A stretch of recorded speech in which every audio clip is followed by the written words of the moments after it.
I have to go home. You are home. Almost Famous coming up next.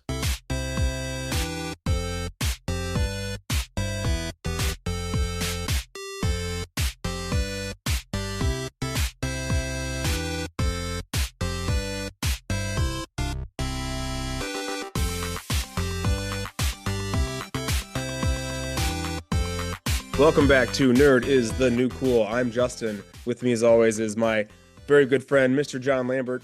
Hey man, how you doing?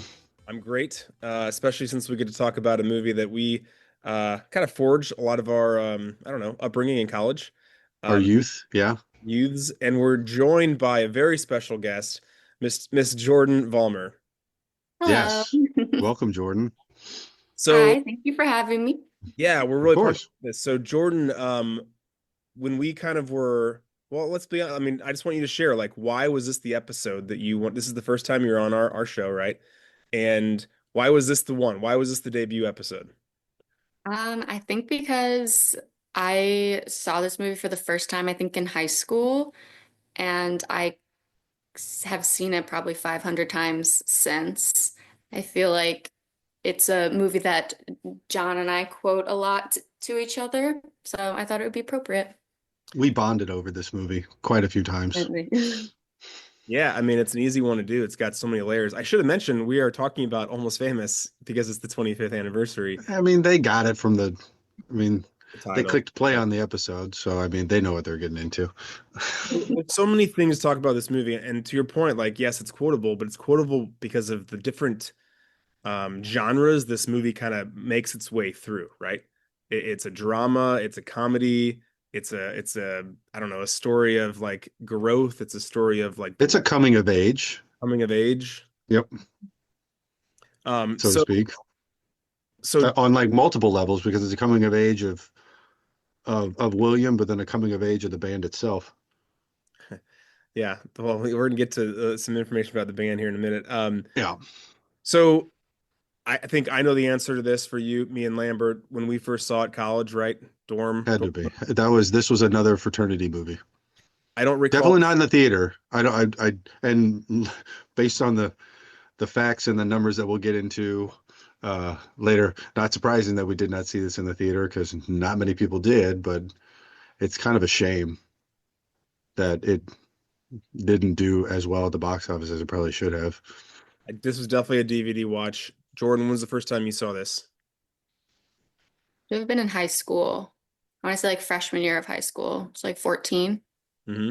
Do we all watch some type of so the first time I saw this, I know this was definitely a DVD that I had in the black box of movies at the old house back in the day. I'm sure that Jordan, you probably watched it on maybe John's DVD or I think we did have it on DVD, didn't we? And then we bought it on Yep. Amazon. Then we bought it on Amazon, and then I most recently bought. There was a special edition that came out a few years ago that had some deleted scenes in it, and I have that one too. Well, I actually bought that one, and then the next time Jordan was in town, we watched it together. Had to. how did we rewatch it recently? Jordan, how did you rewatch it? Well, now I own it on Amazon. So I paid the 15 bucks or whatever it was to own it I because mean, I it's worth it. it is worth it. You're gonna watch this numerous I times, so watch it all the time. it's a good investment. Yeah, on Paramount Plus now, but I did just for I didn't actually watch it this way, but I of course I always if I have it on DVD, I've got to pull it out and I got to inspect the case, and You gotta uh, at least look at it. I think what is just so memorable about this movie, I mean, not so the most memorable thing, but it's just that iconic Kate Hudson in the glasses, right? Yep. Just her face is the movie cover. I think it's real Yep. special. All right, what makes this movie great? I'm going to start with you, Lambert. What is, in your opinion, how would you describe to somebody like why they should go watch Almost Famous? To begin with, everything. Yeah, good He was answer. waiting for that one. Yeah, that's a good quote. But I mean, they they caught lightning in a bottle in this movie. Like they really did. Like the cast was perfect, the script was great, everybody was good in it.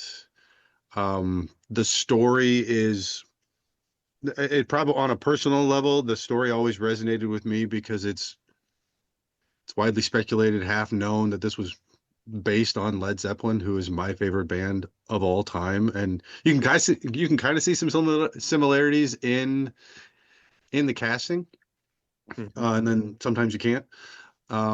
But just knowing that was the basis of it, and like Cameron Crowe, this was loosely based on his life because this was kind of his coming of age and his growing up, and then he made a movie about it. Just kind of everything about that just resonated with me, and now it's one of my it's a movie that if it's on TV, I'm watching it every single time.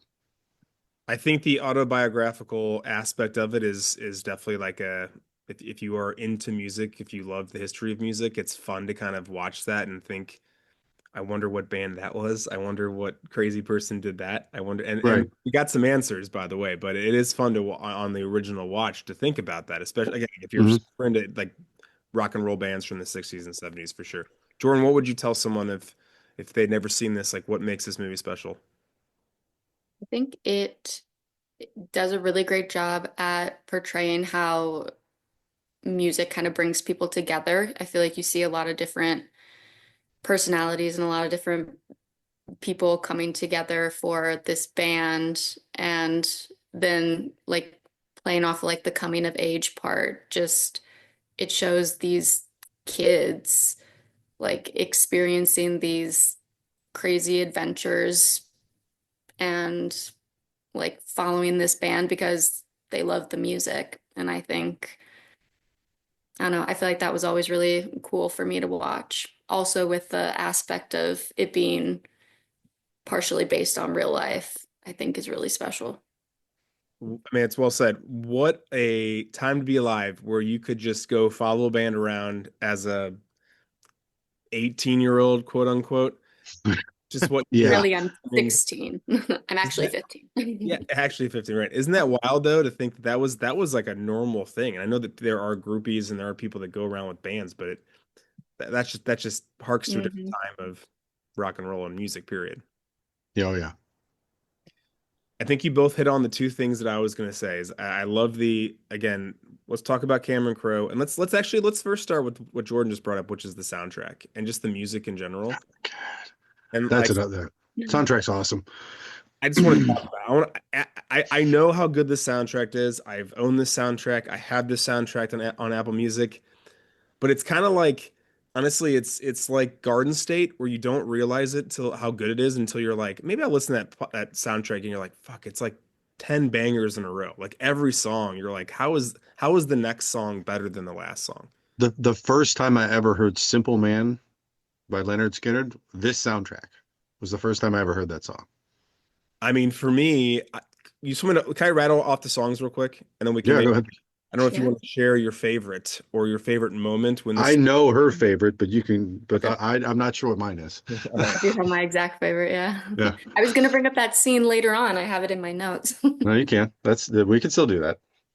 So I got America, and this is in order on the soundtrack. America by Simon and Garfunkel, Sparks by The Who, It Wouldn't Have Made Any Difference by Todd Rundgren, I've Seen All Good People, Your Move by Yes, Your Move, of course. Feel Flows by the Beach Boys, Fever Dog by Stillwater, Every Picture Tells a Story by Rod Stewart. I mean, these are all like Hall of Fame like artists. It's pretty wild. Even Stillwater, Hall of Fame. Even Stillwater. I mean, yeah. Yeah. Mr. Farmer, The Seeds, One Way Out. This is the live version by the Allman Brothers Band. Simple Man by Leonard Skinner. That's the Way by Led Zeppelin. Tiny Dancer by Elton John. Lucky Trumbull by Nancy Wilson. I'm Waiting for the Man, and that's live from Santa Monica, 1972 by David Bowie. And The Wind by Cat Stevens. I'm gonna go first. I love America by Simon and Garfunkel. I said See, this. I thought you were gonna go yes. I Because mean, you like that song too. you really like. I don't. There's none of these songs I dislike, but that's the one that when it came on, we were watching the other night. I said, and I go, do I just love Simon and Garfunkel? Like every song that I'm I just like, love Simon and Garfunkel. and I forget. It's one of those groups that I just forget about because they were not even a band when I was born. Because all you think is Paul Simon, Chevy Chase, like Call me Al. That's the that Paul first thing. Simon, not this Paul Simon. Different Paul Simon. Exactly. Yeah, yeah, yeah. What did Paul Simon do with Chevy Chase? Oh, only the most iconic music video of all time. Yeah. Do a real quick Call me Al. I'll Is that watch the it name of the later. song? Call me Al. Jordan search. You can call me Al You can and call me Al. Yeah, okay. thank me later. You'll love it. Lambert, while she's doing that, what song is the one that stands out the most for you? I mean, it's simple, man. Yeah. Not really because of it, because I mean, and it's hard to place it. It's hard. I mean, I know exactly where it is in the movie, but it's really just it's not prevalent like Simon and Garfunkel was in your face. Sparks, Tommy, The Who, great album. That's in your face because that's that scene of the record spinning, whereas Simple Man is just kind of in the background during the pool while they're in the pool, and it's just you can barely hear it. But so from a soundtrack and the movie perspective, it doesn't have a lot of like impact or you barely even notice it. But personally, like that's probably my favorite song Yeah. on the album. Okay. Jordan, what about you? Uh, Okay, well, it's between two because the scene where they pick up William and Russell from that party post acid trip and they're all silent on the bus and then they all start singing Tiny Dancer. Like just talking about it, I just got goosebumps just thinking about it. That's like my favorite scene of any film ever. But then I love at the very end, they start playing Tangerine by Led Zeppelin, like at the very end of the movie. And I didn't know that that was even a Led Zeppelin. I didn't even know it was their song until I saw the movie. And now that's my favorite Led Zeppelin song ever. And I always get complimented when I say that that's my favorite Led Zeppelin song because people are like, "Oh, so Because obscure." it's not Stairway to Heaven. It's Yeah, a, I'm it's like, an actual like it's a true like this song is very personal to me. yes, that's like, Yep. yeah, I love those. So it's a coin flip between those two. Well, what's funny is that I don't think Tangerine is actually on like the It's in the movie, but I don't know if it's actually on the soundtrack. Yeah. soundtrack. They have another Led Zeppelin song obviously in there. But I'm with you, Jordan. Like I love that Tangerine is like top three Mhm. songs for Led Zeppelin. When we went and saw name the band Lamb Celebration Day. Celebration Celebration Day, Day. yeah. That was the one that they didn't play it one year, and I was kind of like a little annoyed. Well, the year that I went with you guys, I went with you on Saturday, and John said that they had played it on Friday. It's like, what Yeah, Yep. the that They difference? also play Misty Mountain Hop when they get to New York, but that's Yeah, not on the soundtrack, but that's in the movie. did yeah. everything but get you laid. Hmm. Um, yeah. So I think those are all the right answers. I don't think there's a wrong song to pick as far as your favorites, but No. so let's talk about Cameron Crowe. And I got a lot of stuff on him. I don't know how much you guys want me to go into it. I'm happy to go into a deep dive, but the thing about Cameron Crowe is that like what a freaking life that dude has lived. And he's I think in his 60s at this point. But like he was a journalist for the Rolling Stone at 16. Like just saying that out loud, that sentence out loud is fucking crazy. It's impressive. Um he so there's a lot of obviously a lot of these characters are either real or they're inspired by real people. Lester Bangs is real, who Mhm. we can talk about. Lester Bangs as a character and just as the actor that plays him as Philip Seymour Hoffman. He's incredible. This is one of his best Hmm. roles, I Yeah. think.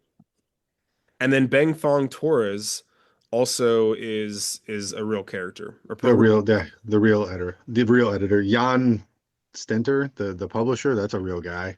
Yeah. Uh, so I mean, a couple like interesting parallels.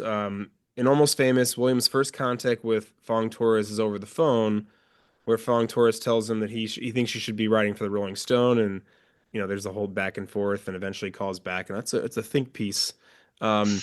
But in real life, though, they actually met at a Rolling Stones concert in 1973, and Fong Torres had been following the band's tour along with Annie Leibovitz, and apparently Crow introduced himself, and essentially I'm just gonna say Torres. Fong Torres is kind of mildly.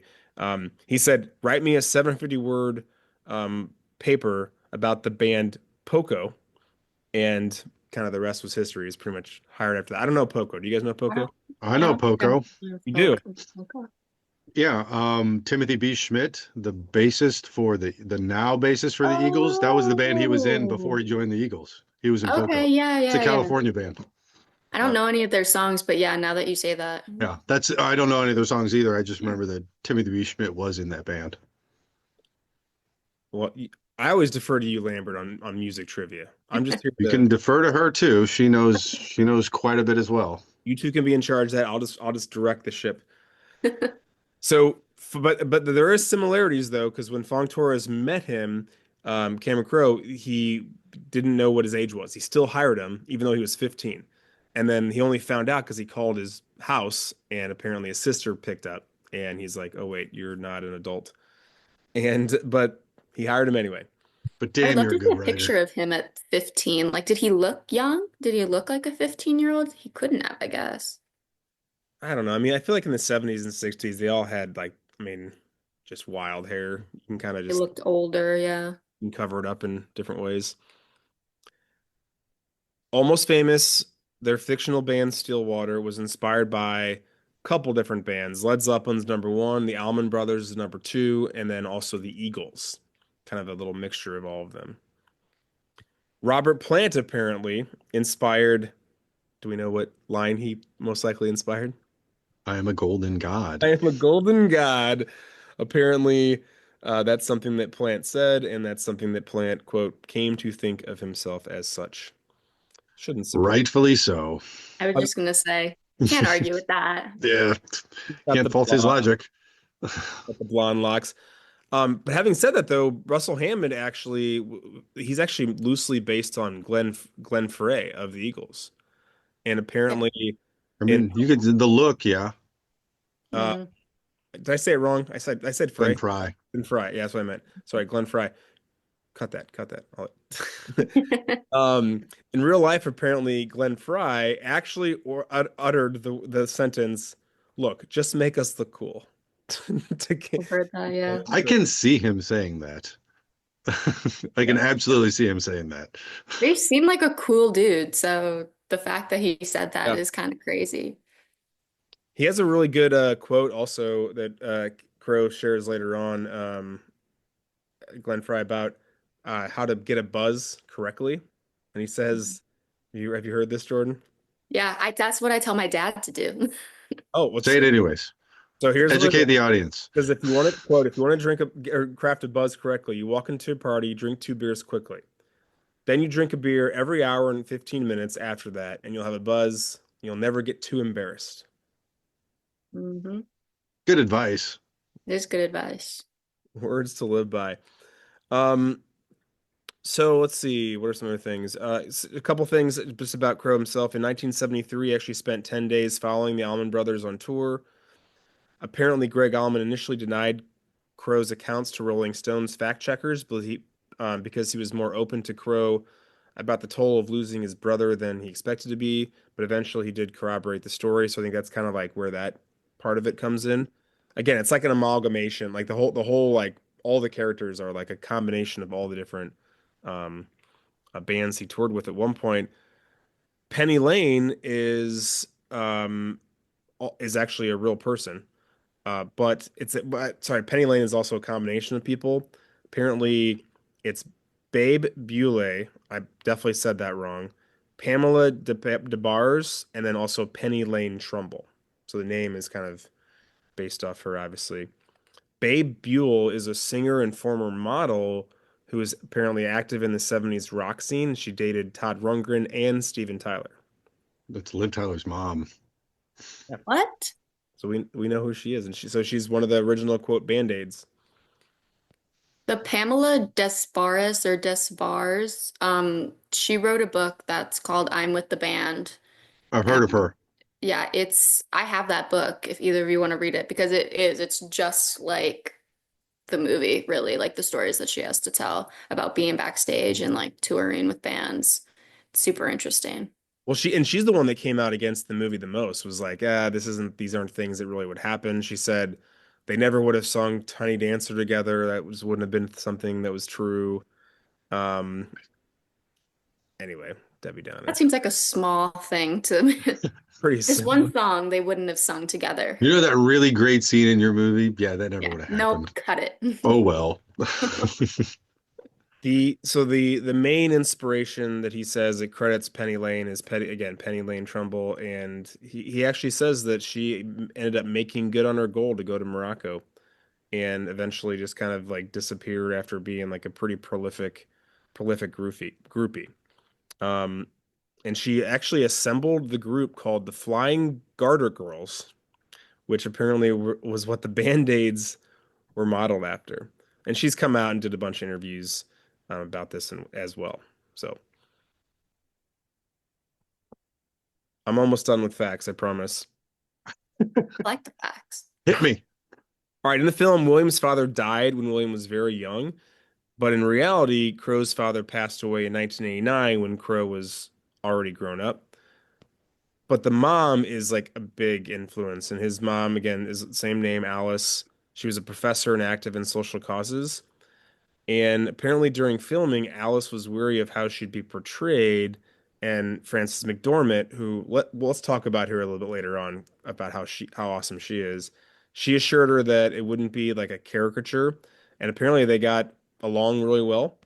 And Zoe Deschanel also like was inspired by Crow's sister Cindy, and I guess apparently in real life, the estrangement that happens in the film hadn't happened yet in real life. And after the film was actually made, the mom and sister came back together again, which I think was kind of a cool story. Oh, Oh, that's pretty I cool. love that. Yeah. Couple more things about Cameron Crowe, and then we can get into the categories. Do you guys know what his first screenwriting credit is? I used to know, but I'll give you a lay it hint. on me. I'll give you a hint. It was inspired by him going undercover for 1 year to pose as a student at Claremont High School in San Diego. The school is not called Claremont. I know, but It's called Ridgemont, and it's Fast Times at Ridgemont High. fucking Christ. So, Just and that remember. wild, like I forget that too all the time because I don't really think of him like that, but that was like the first thing. And he also came out and did Say Anything in '89, Singles in '92, and also Jerry Maguire in '96, where he casts Glenn Fry. Glenn Fry. Yeah. Hey, I need a guy who's not going to take any shit off Tom Cruise. Yep, I'm your man. Yeah. All right. Well, let's get into the categories. First of all, summary. According to IMDb, high school boy in the early 1970s is given a chance to write a story for Rolling Stone magazine about an up-and-coming rock band as he accompanies them on their concert tour. I mean, that's the movie. That's Pretty actually accurate, actually. Yeah. Some of those Great summers can be summary. garbage. That's spot on. pretty spot on. Came out September 22nd, 2000, has a runtime of 2 hours and 2 minutes. Jordan, I always ask this question, did it feel like it was 2 hours upon the rewatch? No. I feel like it's the first 30 minutes kind of is a little bit slower, but once they hit, I'm gonna say once that first like once he gets pulled in by Stillwater, it's like Mm. Yeah. and that Once he's on the bus, then it's just breakneck speed. 100%, yeah. Let's talk money because I know you brought that up earlier, Lambert. It had a budget of Yep. $60 million. It grossed less than $48 million, so it wasn't like a total like bust. But here's the big reason why. And so DreamWorks apparently, who's the production company, decided on a slow rollout for this film. So it actually filmed in only 131 theaters the weekend of September 15th and grossed 2.3 million, which is not a bad opening weekend. I mean, not again, remember when this came out, 2000. This isn't like Marvel Day. Um, it opened then an additional 1,000 screens, but the problem was then it grossed less than $7 million. So the US had only made 32.5 million and overseas about 14.8. So it really just I don't think it was a very well executed rollout, and I think that as a result, it just didn't make its money back in theaters. It definitely made its money back later on, as I think we can agree. It kind of became like a cult classic. Yeah. Yeah. It's a shame they slow rolled it. Well, it kind of Like, became a cult classic like quickly too, because it won a bunch of awards. yep. So all of a sudden, people are like, "Why was this such a limited release?" When it's just, I mean, let's go through some of the awards. First of all, Kate Hudson and Frances McDormand are both nominated for Best Actress in a Supporting Role for an Oscar. That doesn't happen a lot. That's like Godfather shit, when like let's nominate all the people in the same role. Yep. It also got nominated for Best Film Editing, John Husting and Sar Klein, and it won Best Adapted Screenplay. So Cameron Crowe won that.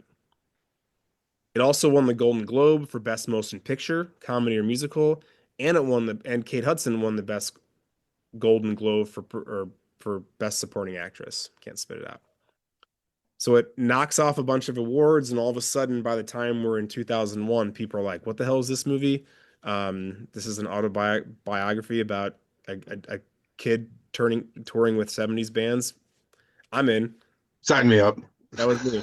I'm in. Let's buy that DVD. BS Rankings, Rotten Tomatoes gives it a Jordan. These are some rare numbers. We're in rarefied air right now. Here we Tomato are. meter 91, popcorn meter 92, and IMDb 8.2. Those are very, very high. Yeah, Whoa, IMDb those is are really slacking. high. Yeah, IMDb, they're a bunch of curmudgeon tools, but the Rotten Tomato, that score is, I think, pretty awesome. That's solid, yeah.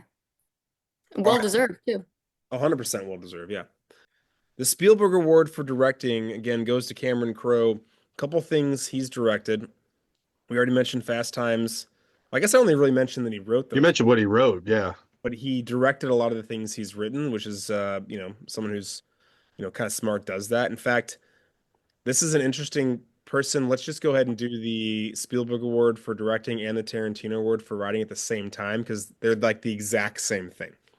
So he wrote and directed Fast Times in 82, Say Anything in 89. These are the big hitters, by the way. So, Jordan, later on, when I'm going to ask you like the peak of Cameron Crowe, these are probably the ones I'm going to mention again. Singles in 92, McGuire in 96, This is in 2000, Vanilla Sky. I put that on there because I really like Vanilla Sky. I don't know if anyone I else. love Vanilla Sky. Yeah, that movie was kind of Great messed up, but movie. I did see it. Okay, it is messed up, but it's a kind of a beautiful movie. It's a Elizabeth, think piece. it's a real think piece, yeah. It totally is. Elizabethtown is in 2005, and then We Bought a Zoo in 2011. There's some other things too, but those are the kind of the big. He did We Bought a Zoo? Do you like We Bought a Zoo? Yeah, I didn't know he did We Bought a Zoo. That's such a cute movie. I never saw that one. I'm telling you, he like the if you go through just those movies, the amount of people he's worked with is pretty Everybody, yeah. phenomenal. Well, and there's a lot of variation in those as well. I mean, maybe not, Fast Times and Say Anything, but then you go to Singles, and then you go to Jerry Maguire, and then you go to this, and then Vanilla Sky, and then We Bought It. Like, it's kind of all over the He's place. diverse for sure. It is, but it's all like these weird relationships with men and women. I think that if you look at, I mean, I don't know, Fast Times, yeah, 100% Fast Times, and like Yeah, yeah, Fast Times. Singles, duh. Say Anything, yeah. Jerry Maguire, yeah.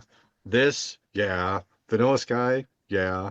I didn't see Elizabethtown, so I can't comment on that. yes, it is. There you go. Okay, here's where we get to make some choices. The Tom Hanks Award.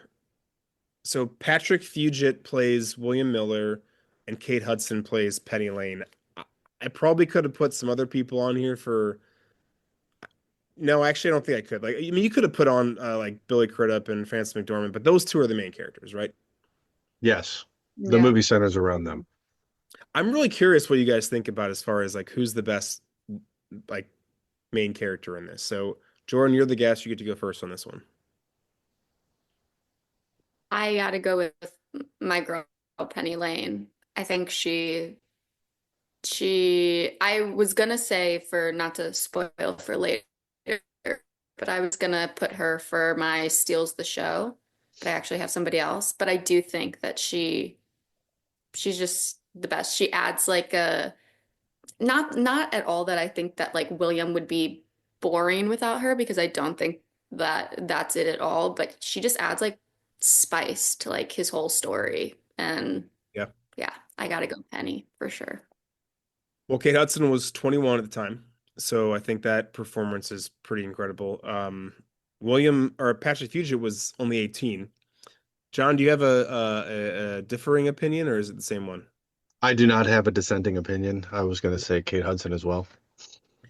Okay, I will agree, and obviously the critics agreed because she was nominated for an She Oscar, won a Golden Globe. Globe, but I do think that Patrick Fugit is holding his own, and he is a very likable character. It'd be really easy to like be like, this fucking dude is he's a whiny little child because he is. He's not a whiny, but he is a child.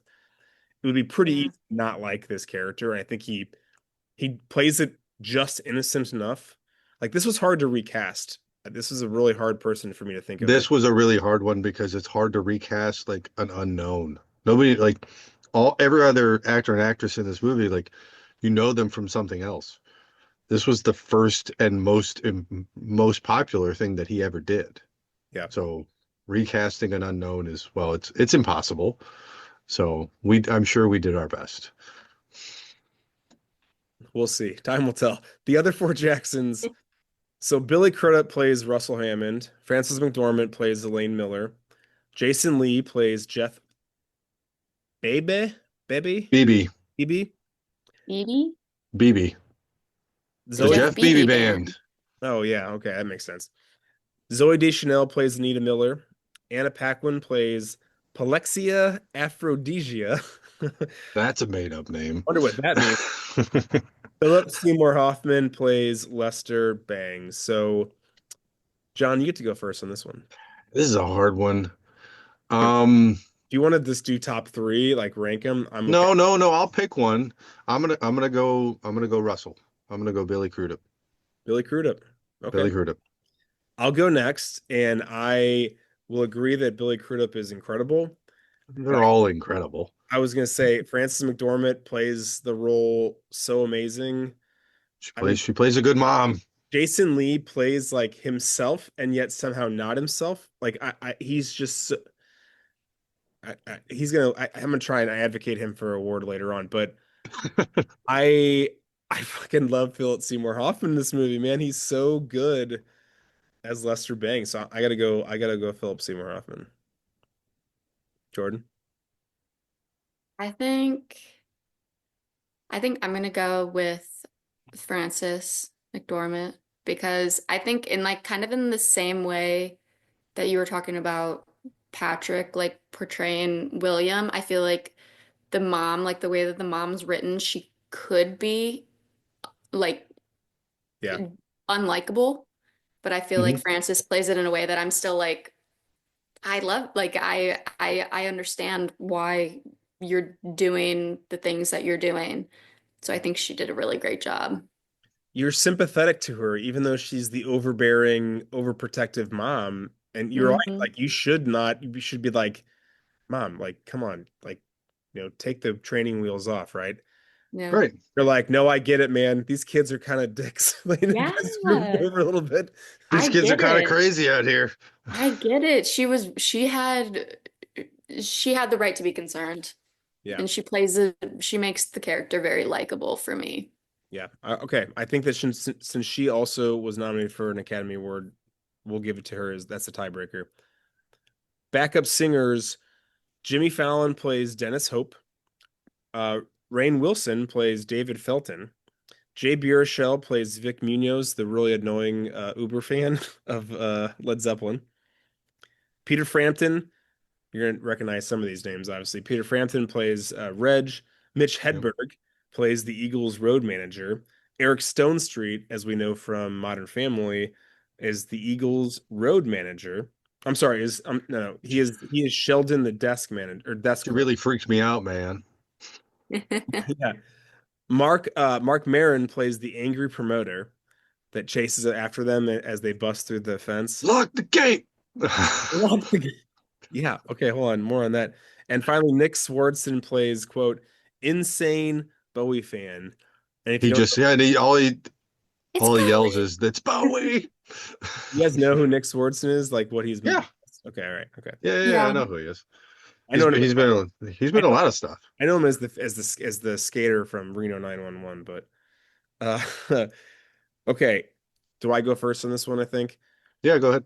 So I have to say Mark Maron, and the big reason is that because of the podcast that he has that I think is like the like top 5 podcasts in the world. The podcast literally opens with him going, "Lock the gate," and then like gets into the rest of his opening. I was like, I didn't even know it was from this movie, and I've watched this movie 100 times, and I've listened to the podcast. I've listened to like 50 or 100 episodes. And I was like, I wonder where that's from. It's so random. And when I watched the movie like 4 nights ago, I was like, holy shit. It triggered you. Like I was like, I got to vote for Mark Maron. He wins in my opinion. So Well, doesn't in that same scene, doesn't the guy who plays like the Still Waters yeah, manager, he like Manager. starts doing like the kung fu He starts moves. doing kung He's fu. like he's Yeah. like, what are you, Bruce Lee? yeah, yeah, yeah. Oh man, that's just I think it's a great moment in the movie. Jordan, what do you got? Um, I think I'm gonna have to go with Jimmy Fallon. Mainly because I'm almost a little embarrassed to admit this, but I want to say that at least the first two, maybe three times that I watched it, I did not know that it was Jimmy Fallon. Oh, Um, and now when I watch it, I'm like, oh, that's so Of obvious. course, it's But Jimmy Fallon. Yeah. of course it's Jimmy Fallon. Yeah. But I don't know. I think he just plays it. I think he plays it really funny. I also love like his quote about where he's like, if you think Mick Jagger's gonna be up there in his 70s, like making fun of him, like saying that he's gonna retire. But now you see Mick Jagger and he is still up there All the doing, rockers are still rocking. yeah, they're still up there. They're still But, up there. but yeah. yeah, I'm gonna give it to Jimmy. I think that's a good vote. I think that Jimmy, so Jana likes to talk about how in Band of Brothers, when Jimmy Fallon shows up, it is like the moment where it like takes you out of the show more than any other moment. You're like, ah, fucking Jimmy Fallon's here. Like there he is. He's like, like it's He's so, a Jeep driver. it's so, He's giving him ammo but it's so before the noticeable. Battle of the Bulge. He's so No, bad in yeah, that. yeah, But as bad as he is in that, he's like the opposite good in this. I yeah. will. He doesn't take me out of it at all. No, I yeah, didn't invent the he's kind rainy of fit day. the I character. just own the best umbrella. Yeah, Yeah. Lambert, what do you got? Who's your pick? I gotta go Jay Baruchel just because he's the Zeppelin superfan. Man. He touched this That would pen. be you. He touched this pen. If I was That would be alive and you. 12 while they were doing that, sure. That He was speaking of children, like he was a child. He Mhm. had no business He had to have been like what, touring 15? with that band. Maybe. I just like the shirt that he has. Have you seen the bridge? I love that. That's pretty good. I Okay, love that. birthday gift idea next year. Where's that confounded bridge? Anyways. I think this is a murderer's row of backup singers. I think you Oh, could it's fantastic. You can't go wrong with it. Like, any shout out Mitch, rest in peace, Mitch Hedberg, amazing. Peter Frampton, he wrote the music and sang the parts for Stillwater. Like, that's his voice. Yeah. Like, I feel all like these guys. he should win just because of that. But I'll tell you what, that's a good segue to the next category, which is the John Williams category. Nancy Wilson Nancy Wilson was the composer for this. And if you don't know who Nancy Wilson is, she's from Heart. Like, crawl out from under the rock you're living in if you don't I'm know just who saying- Nancy Wilson is. I'm not saying this to you two. I'm saying this to I know, but I'm saying it to everybody else. Barracuda, ever heard of it? She also composed apparently aspects of Jerry Maguire, Vanilla Sky, and Elizabethtown. So I guess her and Cameron Crowe must be boys. It's his ex-wife. Oh, really? What? Yeah, that's his ex-wife. You get all these facts, John. You just have all these facts. I didn't know that. That. I mean, I'm pretty sure. That makes Check sense. that. If you didn't know this, most films have music budgets less than 1.5 million. This film had, and again, this we talked about this earlier, makes sense. Over 50 songs, had a music budget of 3.5 million. Well, I mean, and I would venture a guess that they spent at least half of that on Led Zeppelin songs because that band is notorious for not giving up their rights Hmm. for music. So like that having it go into California at the end of Entourage, God knows how much HBO paid them for that. And side It note, needed that. It had to be that song it though at had the to be end. that song. Um, Cameron Crowe and Nancy Wilson were married while they made this. They divorced in 2010, so they were together while this movie was being made, Okay. And all the other ones too, Elizabethtown. So and all the other ones too. That makes sense then. Yeah. scenes to nerd out on. I'm gonna just rattle off some that, and please both of you add more in as I go or at the end. I try. There's so many scenes in this movie, and I try to like section it off in kind of in areas. So I kind of put William. I put William as a kid and Sister Lee, which we didn't even mention. Like the kid who plays William, he's in. Uh, Sky High. yeah, there you go. So he's in a bunch of stuff in like the mid 2000s or as they say the mid aughts. Um, Don't call it that, please. well, I'm just saying that's what people say if you know what that Wait, I what means. do they know, call but it? that the aughts, Oh, that doesn't because have the that's what same they ring. called 1905, 1907 was aught five, aught seven, and now they're doing the same thing for 2000s. 2000 I odds. don't Yeah. like it. Yeah. Well, sorry. Then I have the interview with Lester Bangs. The next scene I have is basically I just wrote down first concert and Yep. there's the don't do drugs from the mom. He can't get in. Penny Lane tries to get him in. He gets in with Don't take drugs. the show. Sorry, that's such a great scene.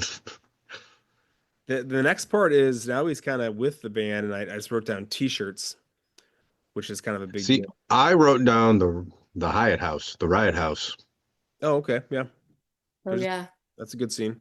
the I'm International under Hyatt. Harry Houdini. I wrote down Russell Goes to the Party, Golden God ends with Tiny Dancer. And I think you could probably say those are three different scenes if you want to get more specific. Kind of a sequence, but yeah, you could, yeah, I love the mom's speech to Russell over the phone. that's a good one. Very powerful, I thought. Yes, ma'am. Yes, ma'am. Yes, yeah, yes, yes, ma'am. Mom kind of freaked me out. Yeah. She means Yeah. well. I wrote down Wake Up and Pep Talk with William and Penny. Okay, yep. I wrote down William Saves Penny. Well, that's the next part. So, like, no, William and Penny, he's going, Wake up. He sold you, Oh, that part. sold you for a case of, and she goes, What kind of beer? Beer? Which is a great line. That was a great line. She And then, wipes like the single tear away. yeah, that's good acting too, obviously. And that's what got her nominated for those awards for sure. Absolutely. Golden Globe. And then the whole like overdosing, passed out kiss. And then what I found, I don't think I remembered this, but as she's getting her stomach pumped, they're playing My Cherie Amour by Stevie I Wonder. was like, Yeah. well, I forgot about that part of the movie. That makes this scene so much more. Another great song that is not on the soundtrack. Yeah. I hate to say funny, but it's kind of actually a pretty funny moment that It, they add it's Levin. making light of the situation. Yeah, there's It shows Levin. how head over heels he is for her, watching her get Yeah. her stomach pumped, and he's And my puking her sweet, brains out, and he's just like, my "Oh, sweet love, my sweet that's the love. girl I love. Look at her It reminds go." me of Deadpool, like where he's like stabbed in Yeah. the head and he sees all the hearts and he's going like Yep. as she's like almost getting killed. Then I put down he sees her sister at the airport and that kind of leads to the mom and sister the embrace and I forgive you and I didn't apologize. I kind of got choked up. That was the part I got kind of choked up at. And then the final interview and the kind of the montage. There's always a good montage to wrap up movies like this. So any scenes I forgot or you would, I mean, Lambert. The airplane. Oh yeah. Oh, you know what? I skipped. I have it written down. I just wrote down plane ride. No, yeah, definitely the airplane. Yeah. Actually, the scene that you already referenced with Mark Maron, Russell getting electrocuted, and you want to buy a gate. Yeah. You just bought a gate. You just bought a gate. And then again, Jordan's deep cut, like the introduction of Jimmy Fallon and the new man, like your manager needs a manager because that's kind of a turning point for the band, and you can hear Lester Bangs in the background, like you're coming along at a scary time for rock and roll. It's over, they won, and that's kind of like Jimmy Fallon's kind of the epitome of like this is being this was something that was very pure, and now it's slowly being turned into something that's very commercial, and it's all about money, and it's about how do we make the most money, and you guys are in debt, and let's get on a plane, let's play more shows, because back then, like that was the only way you made money is touring. You didn't make shit off album sales or anything like that. That all went to the record company. Bands only made money when they toured. That's how they made all their money. And merch. Tours and merch. Yep. Well, I'll go first on this one. I there are so many amazing, like, iconic scenes in this movie, but I found myself immensely enjoying just the entire first concert. Just again, he can't get in, like he getting dropped off by his mom, and like you meet Penny, you meet Stillwater. He kind of gets, welcomed into the group. It's incendiary. Incendiary. Well, and Way to I'm go. incendiary too. Hey man, I'm incendiary too, man. Like so great. I laughed a lot too. At like you kind of don't really pay attention to it, but as he's leaving and he's talking to Penny, and They look at each other. no, but no, what I'm saying is you can hear the honking in the background, or no, not the honking, the whistle. You keep hearing the whistle in the Is background. the family whistle. He's looking around like, oh shit, I gotta get out of here. My mom's gonna be pissed off. Yep. All right, that's my favorite. Jordan, what's your favorite? So I have a different one, but adding on to that scene, I love when Sapphire like pulls in with like Black Sabbath. She's like in the car and she like slams open to the door and she's, "Does anybody remember laughter?" quoting Led Zeppelin. And then I think Yep. that that's an important scene because that's like when she dons him with the nickname Opie, she's like, "Who brought Opie?" And Who then they brought like call Opie? him that throughout the rest of the film. I Yep. love that scene. We Um, didn't mention her, by the way. I mean, she's in, what is she in, The Craft? The Craft. What's her name? Yep. Veruza Balk. She's in The Water Boy. Well, I was gonna say The Waterboy. No, those are the two movies. Vicky Sheila Valancourt. Goldstein. Do you want me to kill them? You kill them? Yeah. No, she's fantastic. But the scene that I wrote down though is maybe it's a little sappy. This is like my girly scene, but like when so William gets in and Penny like comes up to him and is like, "Oh, I got you a pass." And then Russell comes over and they like shake hands as if like it's their first time meeting, but like you can see that they know each other, and like Joni Mitchell's song "The River" or "River" is playing in the background. Every time I'm like, oh, And you they can just keep see shaking William's like, hands. And then they cut to William's face, and like all of a sudden he's just like straight face. He's like, yeah, he's like like, what's like they've been holding hands for a little too long. what's I going love on, that. right? Like he's really excited to like this is Penny Lane. He's really excited, and then he's like, oh, Yeah. I And don't even. she like, "This is Penny Lane," and Russell goes like the song. like the She's like, "Have song. we met?" I don't even think. I think the whole point is that I don't even think he's so innocent. He doesn't even realize it till like maybe after the fact. I'm not even sure he realizes it while it's happening. He's I so. don't think he fully realizes it I until don't know like if he they does. go to Yeah. the riot house and then what's her name? Um, Anna Alexia. Paquin. Yeah, Alexia, explains Anna it. Paquin explains it to him. Yeah. And then he's like, You were Oh, her reason for coming. Oh, no, I get eh. it. shit. Now. So they don't really want me here. They want great. Yeah. I'm just the plus one. The enemy. Well, nobody else said it, so I'm going Yeah. to say it. It's singing Tiny Dancer on the bus. I mean, yeah. I didn't want to be the guy that picks that scene, but it is. It is. There are so many good scenes, but like I have to mention that one. Yeah. I mean, you can't go wrong with that That scene. scene. It's Pretty classic. I will say though that every time it comes on when I'm watching it, I do get annoyed that they skip a whole verse. I don't like it. They do skip a whole verse, yeah. It's so jarring. Also, honorable mention to Russell on the Roof. I mean, Wow. Yeah. I am a golden god. I think the whole lead up to him even getting that like fucked up is pretty Absolutely, like with the I'm only interested in what's real. even the You want t-shirt to see even you want to see me feed a mouse to my snake? Yes. even the t-shirt fight that leads up into The that. t-shirt fight is stupid. It's a t-shirt. Yeah. Okay. Heath John, Ledger. the one that we quote from, sorry, the one that we quote from the party, like when he's getting messed up, it's like, remember that kid hands and he's like, the cups with the red cups have acid in them. That's And he chugs in, he goes, Topeka. Topeka. Check it out. Topeka. Don't give him any more acid. Yeah, Thank you. don't give him any more acid. Thank you. The Heath Ledger Award for scene stealing. I do think there is only one right answer here, and it's Penny Lane, right? I had two written down. Oh, you got another one. Okay, good. Yeah. What is it? Who is it? So Kate Hudson, yes, and I had Philip Seymour Hoffman, your boy. Yeah, he's definitely a 1B, but I think that it has to be Kate Hudson. It's hard to keep your eyes off Kate Hudson when she's on screen, though. Against Yeah. against anyone. Yeah. I had her, and then I did, like I mentioned earlier, I did put Fairuza Balk because She's good. specifically she's so good.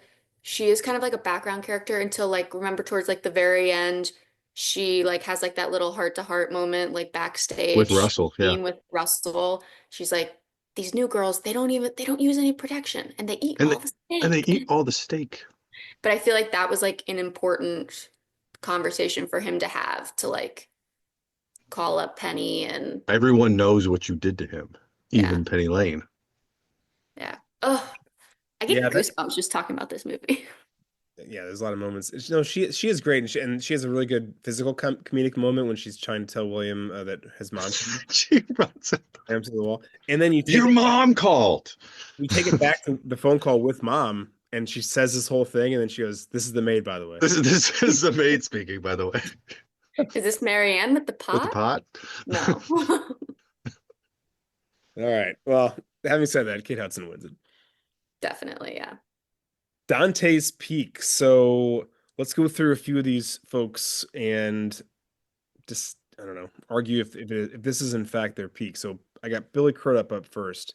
He's got a really pretty fascinating career. Sleepers is like one of the first things he does, and it's 4 years before that, in '96. This is That movie's so fucked up, but it's so good. so fucked up, and also So good. A lot of people in that movie, like, but so hey, good. let's go watch Sleepers together. It'll be a great night, great Said hang. no one ever. Jordan, have you ever seen that? No, well, It's probably worth the watch, but like yeah, it's intense. I'll give it I like intense. I'll give it a gander. It's got a ton of people in it, but it's intense. yeah. I mean, late '90s Brad Pitt. Ooh, that's all you had to say. I'm watching it. I mean, it's good in it too. This is in 2000. Does Big Fish in '03, Mission Impossible 3 in '06, Watchmen the movie in 2009, Too Big Great. to Fail in 2011, Spotlight in 2015, Alien Covenant in 2019, and he's also in The Morning Show, which is a really good show. If you haven't watched that, it's pretty great on Apple Plus from 19 to 23, and he won a whole bunch of different Critics' Choice and Primetime Emmy wins for that, and also been nominated for Golden Globes. So he's kind of I mean, I don't think that's his peak, but it certainly is maybe like his critical peak. His critical peak. Yeah, for sure. I'll start with this one. If it's like revenue generating, it's got to be Watchmen, but I personally think it's Big Fish. I love Big Fish. Like You always say that movie every time it's on anybody's resume. I don't know how you can't like Big Fish. It's such a great movie. It's got Ewan McGregor. It's got What's his name? Hildebrand, you're gonna love this. Yeah. I've never seen that movie. I'm not surprised at all, man. You're a clown. Jordan, have you seen Big Fish? I have seen Big Fish. Thank you. Good. That, You're the odd man out here, you finally. got one sane person on this. Or I'm sorry, one crazy person on this podcast. But Big Fish is not as peak, but for me personally, it is. I think it actually probably is either Mission Impossible 3 or Watchmen. What do you think, Jordan? Um, yeah, I do think I do agree like those two just being like they're super well-known movies. I mean, Mission Impossible is Mission Impossible. Yeah. Um, but I think just for me personally, I think I would say Almost Famous just because I think he looks the best. Like in The Watchmen, he doesn't even have a mustache. What's up with that? He's blue. He's blue. What is that? You no mustache and you're blue? He's blue and he's ripped and he's naked all He the has no time. pants. Like, what the hell? A lot of selling points. I mean, Give me the mustache. Like I That's CGI Billy Crudup. yeah. yeah, I think he just has such like a cool persona in this movie that I'm just like I feel like you can't top Russell, at least character-wise. I feel like peak character that he plays. I think it's Russell. Just so cool. Yeah. What do you think, Lambert? I mean, the first movie I wrote down was Watchmen. You mentioned it, like critically, it's probably right now. It's The Morning Show because he Yeah. nominated for Emmys, won two, like obviously a very, very successful. Another movie that he's in that I really liked. He's in Too Big to Fail. Yeah, that was in He plays the Yeah. plays the Fed chairman in that one. Really good in that. But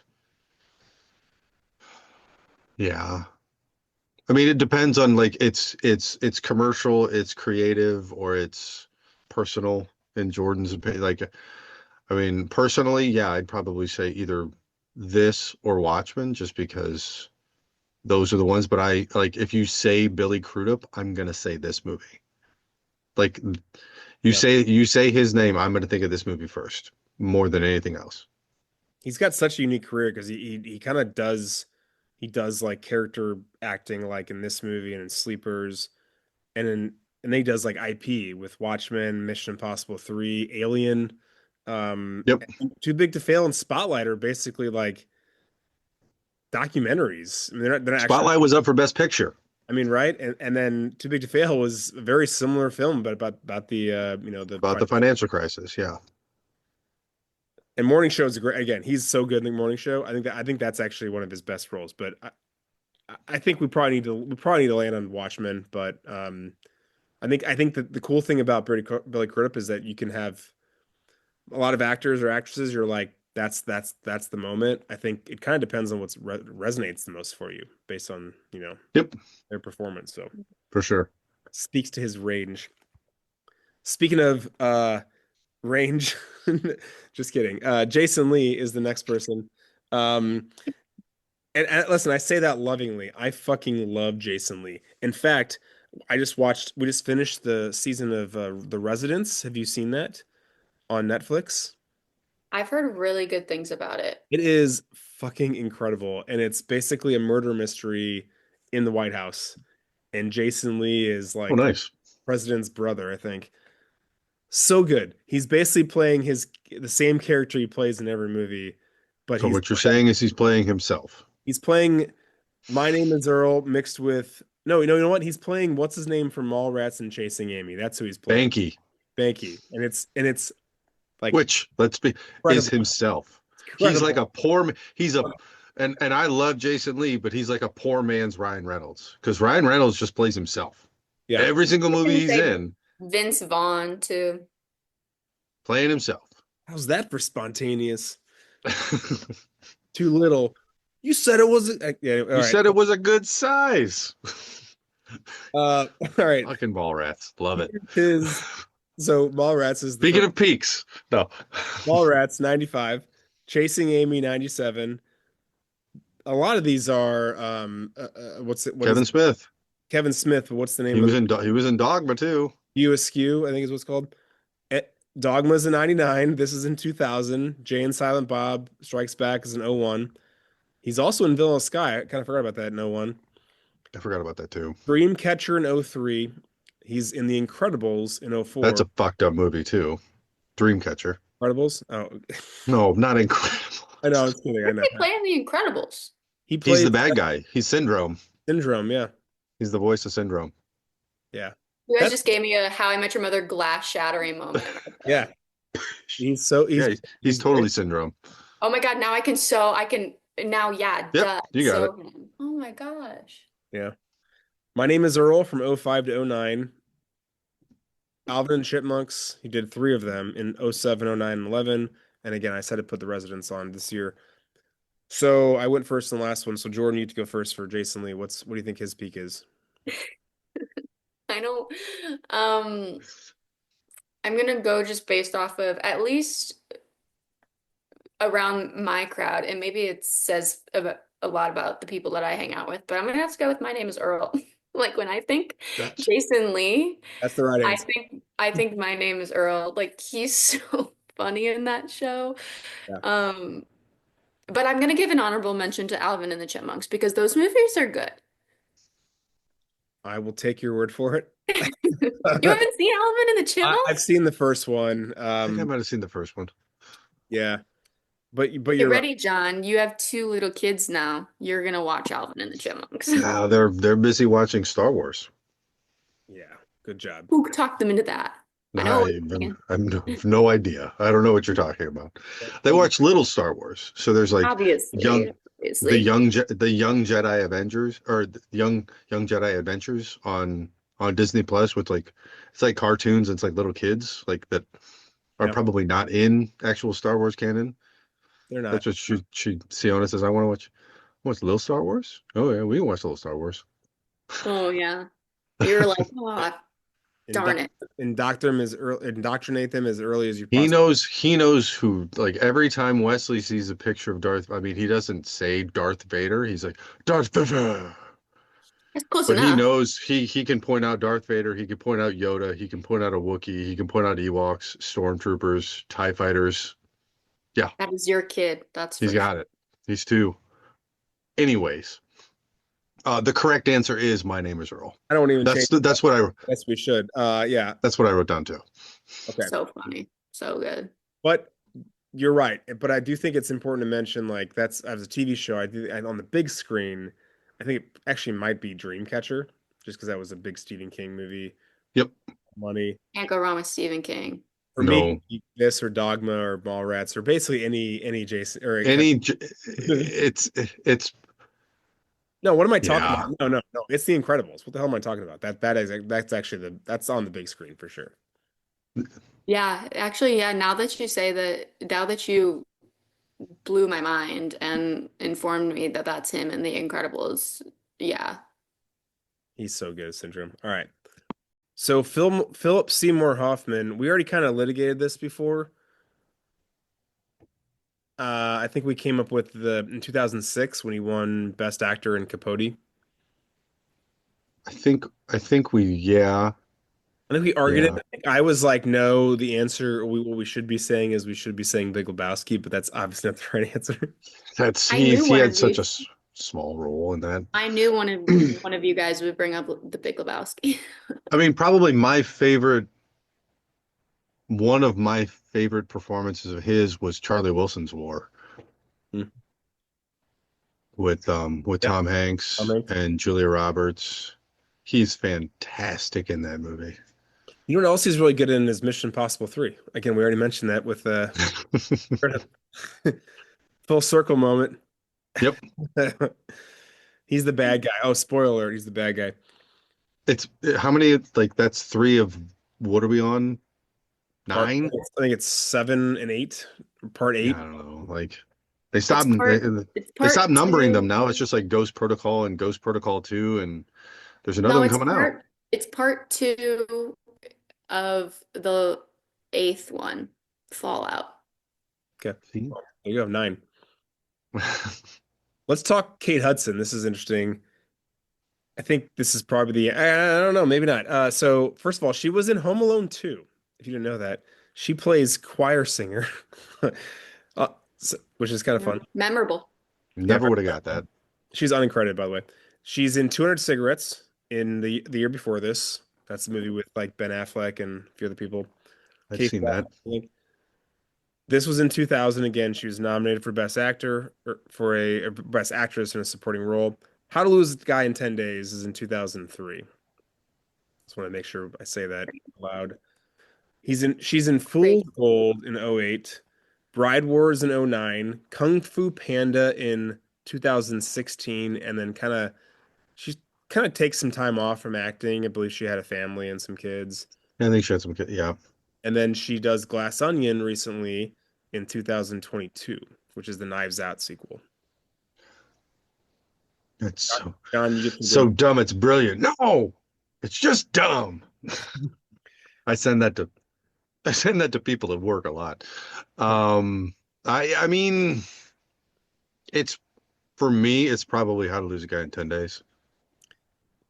I think it's hard not to say that. It's hard not to say that one. I mean, Mhm. you win a Golden Globe, you get nominated for an Academy Award, like that's incredible. But How to Lose a Guy in 10 Days is like her But movie. exactly, it's her and it's obviously it's Matthew McConaughey, but like it's her and him. But she's the winner. Every time any meme or GIF you might see of that movie, it's Kate Hudson doing something outrageous. Yes, And it's never she's Matthew McConaughey doing something. she's It's her she's so good in that acting movie. like she's crazy. I She's I so really, good in that I really movie. enjoy that film. Yes. Jordan, you Yeah, agree? that's hard on the top.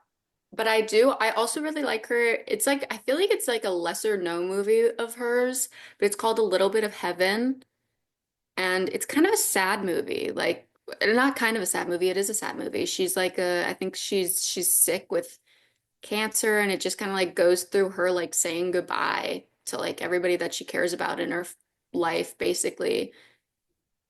And I always thought she did a really good job in that because it's a little different for her. Like she usually plays like a bubbly character, Yeah. Hmm. and That's in that one's a little different. that's in 2011. It's got Kathy Bates and Peter Dinklage. That's actually a pretty good cast. Hmm. Rosemary DeWitt, Whoopi Goldberg. Okay, all right. It's pretty good. Yeah, It might make you cry, but sometimes that's okay. yeah. What's wrong with a little cry every once in a while? Um, but How to Lose a Guy in 10 Days though. That's Yeah, yeah, yeah. Well, yeah, yeah. I mean, I see on multiple like dress websites, any yellow dress is called like the the Kate Hudson dress, like yeah. or the Andy Anderson dress. Andy Anderson. Yep. Good call. I would not have thought of her name, and that's definitely right. Well, it's just because they're so funny, Andy Anderson and Benjamin Barry, Yep. Yeah, that's true. Like cartoon names. like superheroes. They are superheroes. Yeah. So I think Patrick Fugit, it's kind of hard not to say this, but he was in Gone Girl in 2014, and he also was voiced in The Last of Us Part 2 in 2020, kind of a major character. And now he's In the video game. video game, sorry, the video game. Just Yeah, making sure we definitely did. specify. But actually, I do remember from Gone Girl. Did you guys see Gone Girl? Yeah, I love that movie. Yeah, You that's saw good. Gone Girl, John. No, I never did. What? I've The never amount of seen times that. I've watched that movie, I'm surprised that you haven't seen it. I've never seen that movie. He plays the like the cop, right? Like the detective's Janet, partner kind of. she puts it on like go to sleep, which is kind of weird. You should That's a little concerning. you might be Yeah. worried about Taking that. notes? I don't know. Right? All right, Cameron Crowe. Let's talk about his peak. These are all I mean, we kind I of we went through them already. already listed them all, but just to say them again in order. Fast Times in 92 or in 82, Say Anything in 89, which I feel like we've just kind of like flown through Say Anything. That is a pretty fucking iconic movie with John Cusack and obviously the stereo and some of the other things. Singles in 92, Jerry Maguire in 96. He was nominated for Best Picture and also for Best Original Screenplay in 96. He wins Best Original Screenplay for this in 2000, Vanilla Sky '01, Elizabethtown '05, and We Bought a Zoo in 2011. So I think it's Jordan's turn to go first. So Cameron Crowe, peak. I think, again, I feel like for me personally, it's probably this movie. But I think like in terms of like most notable and like things that people reference, I think I might have to say Anything. Like who doesn't know Say Anything? The boombox, like people still use that in movies and TV shows nowadays. That's pretty iconic. Yeah, I mean some of the things he's done like that is and that's parodied a lot too. Hmm. Fast Times obviously is a I'd say top 5 high school movies. For Jerry sure. Maguire is quoted a lot. He did win an Oscar for this movie, so I don't think this can be I don't think this is a wrong answer to say it's this movie. But I think in pop culture, I don't think people would say this movie. And I think they would probably say Jerry Maguire or actually I think they'd probably say, you're right, probably say anything. Or Jerry Maguire. What do you think, Lambert? Jerry Maguire, show me the money. I knew he was gonna say Jerry Maguire. Show me the money. Show me the money. Yeah, Help me help you. movie's got a ton of quotes, and obviously with the people in it, and then again, nominated for Best Picture Cuba won. and Cuba won, right? Kind of controversial, but he did win. Yeah, he did win. Uh, okay, Quoth the Raven, our favorite quotes. So, kind of the way that we usually do this, Jordan, is that if there are quotes that have back and forths, if you know it, jump in. If you Okay. don't, then that's okay too. And if anyway, let's go around the horn. So you go first, actually. I go first. Yeah. Okay. The first one that I wrote down is one that I personally quote the most is your aura is purple. What? Purple. Your aura is Purple. purple. I love you. What? I I What? love love you you. too. That's like my favorite one. I love saying that to people. Your aura is purple. That's pretty great. Lambert, you go next. One day you'll be cool. Can't do like the bass thing. I didn't invent the rainy day man. I just own the best umbrella. We already said that earlier. Did we say that already? We did. Well, I Okay. We mean, were I talking I about said it. that kind of off the cuff a little bit. Yeah. Well, still good. I had, and you can tell Rolling Stone magazine that my last words were, I'm on I'm on drugs. drugs. That's And Russell, then, I think we should work on those yeah, last words. Okay. I got it. I dig music. And then everybody, yeah, no, I'm on I'm on drugs. drugs. Yay. Just come down and we'll go back to the hotel. Okay. Jump. Jump. Jump. Oh, Russell, I'll save you. Sorry. Can't No, help it. this is what you're supposed to do. Well done. It's good podcast. Good podcasting. Is it me Yeah, or yeah. is it you? You go Oh, you'll meet them all again on their long journey to the middle. to the middle. Let's see. I already mentioned this quote, but we didn't actually say it, so I'm gonna just say the Russell with Mom. Hey, Mom, it's Russell Hammond. I play guitar in Stillwater. Hey, how does it feel to be the mother of the greatest rock journalist we've met? Hello? Hello? Like you've got a really great kid here. There's nothing to worry about. We're taking good care of him, and you should come to the show sometime. Join the circus. And then she goes, hey, listen to me, mister. Your charm doesn't work on me. I'm on you. Of course you like him. He worships you people, and that's fine as long as he helps make you rich. Listen to me. Oh, He's smart, good-hearted, it's 15-year-old not kid, about money. infinite potential. That's it. I had The only true currency in this bankrupt world is what you share with someone else when you're uncool. Such a good line. Such a good line. Philip Seymour Hoffman really had so He had a many lot of good lines. ones. That I wrote down that entire back and forth. It's like, oh man, you made friends with them. Friendship's the booze they feed you. They want you to get drunk and feeling like you belong. Well, it was fun because it make you feel cool. And hey, I met you. You are not cool. I mean, like one of his best lines is like off the cuff where he's like, "I got to go, man. Listen, what he says, I can't be standing around here talking to my many fans. and then 1 second later, they're in the restaurant. They're in the diner. Yeah, having lunch. I'm always home. I'm uncool. That's Hey, that's listen a to great back and forth. Stillwater, the kid's doing drugs. Drugs. I mean, is it too much to do the entire plane scene? I see. I only wrote down one of them. Okay, go ahead. Pick. I once I'll hit a man in start. Dearborn, Michigan. Yeah, Hit and run. I hit him and just kept going. I don't know if he's alive or dead, but I'm sorry. Not a day goes by I don't see his face. Oh my God. The fact that Jimmy Fallon delivers that line. It's so great. Yeah. So great. Well, the next quote after that is, "Look, I love you all too. You're like family to me, especially since Marna left. And listen, fellas, I just want you to know, if I took an extra dollar or two here and there, it's because I knew I earned it." Yeah, I slept with Marna, Dick. I waited So until did I, but I waited till you guys had broken up. No, and then I did too. I also slept with Leslie while you were fighting. What? You slept with Jeffrey? Yeah, but No, it it didn't count. This summer we decided to be free of Be all free rules. from all rules.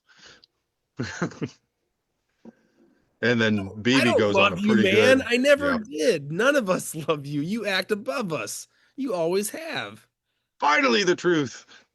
You just held it over us like you might leave, like we're lucky to be with you, and we had to live with it, man. I had to live with you, and now I might die with you, and it's not fucking fair. Love it. We can keep doing that whole thing. It's pretty great. I'll go. Rock stars have kidnapped my son. I was literally just gonna do that one. I was just gonna do that one. No, I love this one because it's very subtle. Rock and roll can save the world. The chicks are great. I sound like a dick. You are a dick.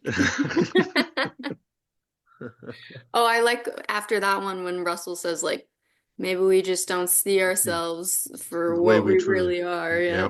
Yep. I'm done. I'm good. Jordan, anything else? I'll circle back to one of my favorite, also quotable, when Sapphire steps out and says, "Does anybody remember laughter?" That's a good one. And now every time I listen to that Led Zeppelin song, I have to say it in her voice, obviously. Obviously. And I did reference this one earlier, but I would be remiss not to say it again. So Russell, what do you love about music? To begin with, everything. Yeah. I think it's a good one to end on, unless you got more. Nope, I'm good. Okay. Favorites. Oh, I like the whole plane scene. Every one of those quotes is fucking hilarious. That's a good one. I do like rock stars have kidnapped my son because it was kind of surprising. Mm-hmm. Oh, I forgot one from the very beginning. Honey, they're on pot. Talking about Simon and Garfunkel. Mm-hmm. Zooey Deschanel is really good in this too. Like she's got some kind of words of wisdom quotes at the beginning. Yes, she does. Amber knows I have a crush on Zooey Deschanel, so you know. Yes, you She's do. fantastic. Jordan said mine. The only true currency in this bankrupt world is what you share with someone else when you're uncool. It's a good line. The you're canceled category, I don't have anything to get rid of. I feel like it's a period piece, and when that happens, it's kind of like, well, that's just what it was like, man.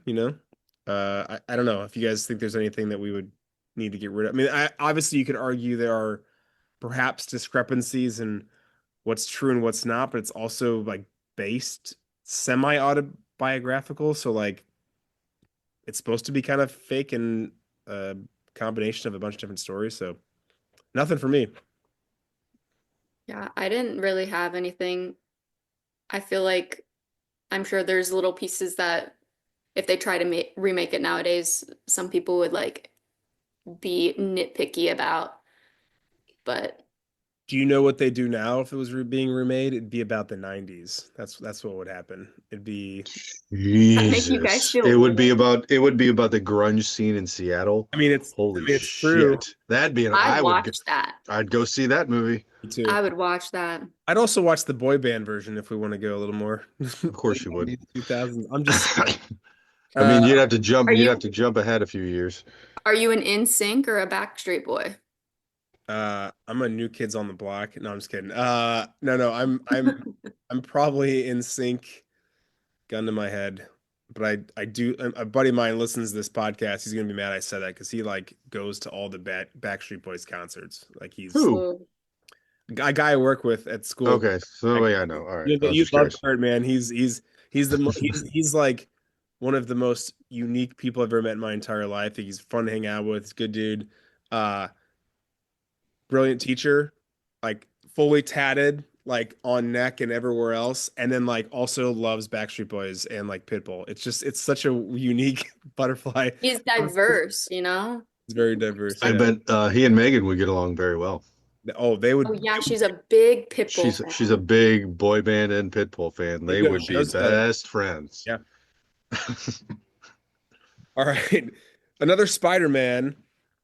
Let's try and do some recasting. So Elaine Miller, Frances McDormand was 43. So we'll kind of take turns with some nominees, and I'll go first. I was trying to find an actress that's in their, late 30s, early 40s. I did think Anna Paquin would be an interesting, like, full circle moment, but I think that would kind Oh, of too cliche. I thought Aubrey Plaza wouldn't be bad. But actually, my favorite is, do you guys know who Cassidy Freeman is? I think I do. Yeah, that name sounds really familiar. She's in a don't whole. let me look her up real quick. Do you guys watch Righteous Gemstones? Yeah. She's the wife of the main All character, right. Okay. Yeah. Yeah. Yeah. and then she's Okay. also in Smallville. She plays like Of course. Of course. I love Fucking Smallville. Okay, so she don't get him started on Smallville. We'll coming on go off the episodes. rails. There'll be some anniversaries of Smallville coming, Jordan. You're on. So she plays like Lex's like buddy. God dang it. I'm so mad I can't think of her name right now. Anyway, I think she'd be really good. She's got like that, I don't know, like motherly tone, but also you'd like respect her as a person. I don't know if I'm doing her justice, but Tess Mercer in Smallville.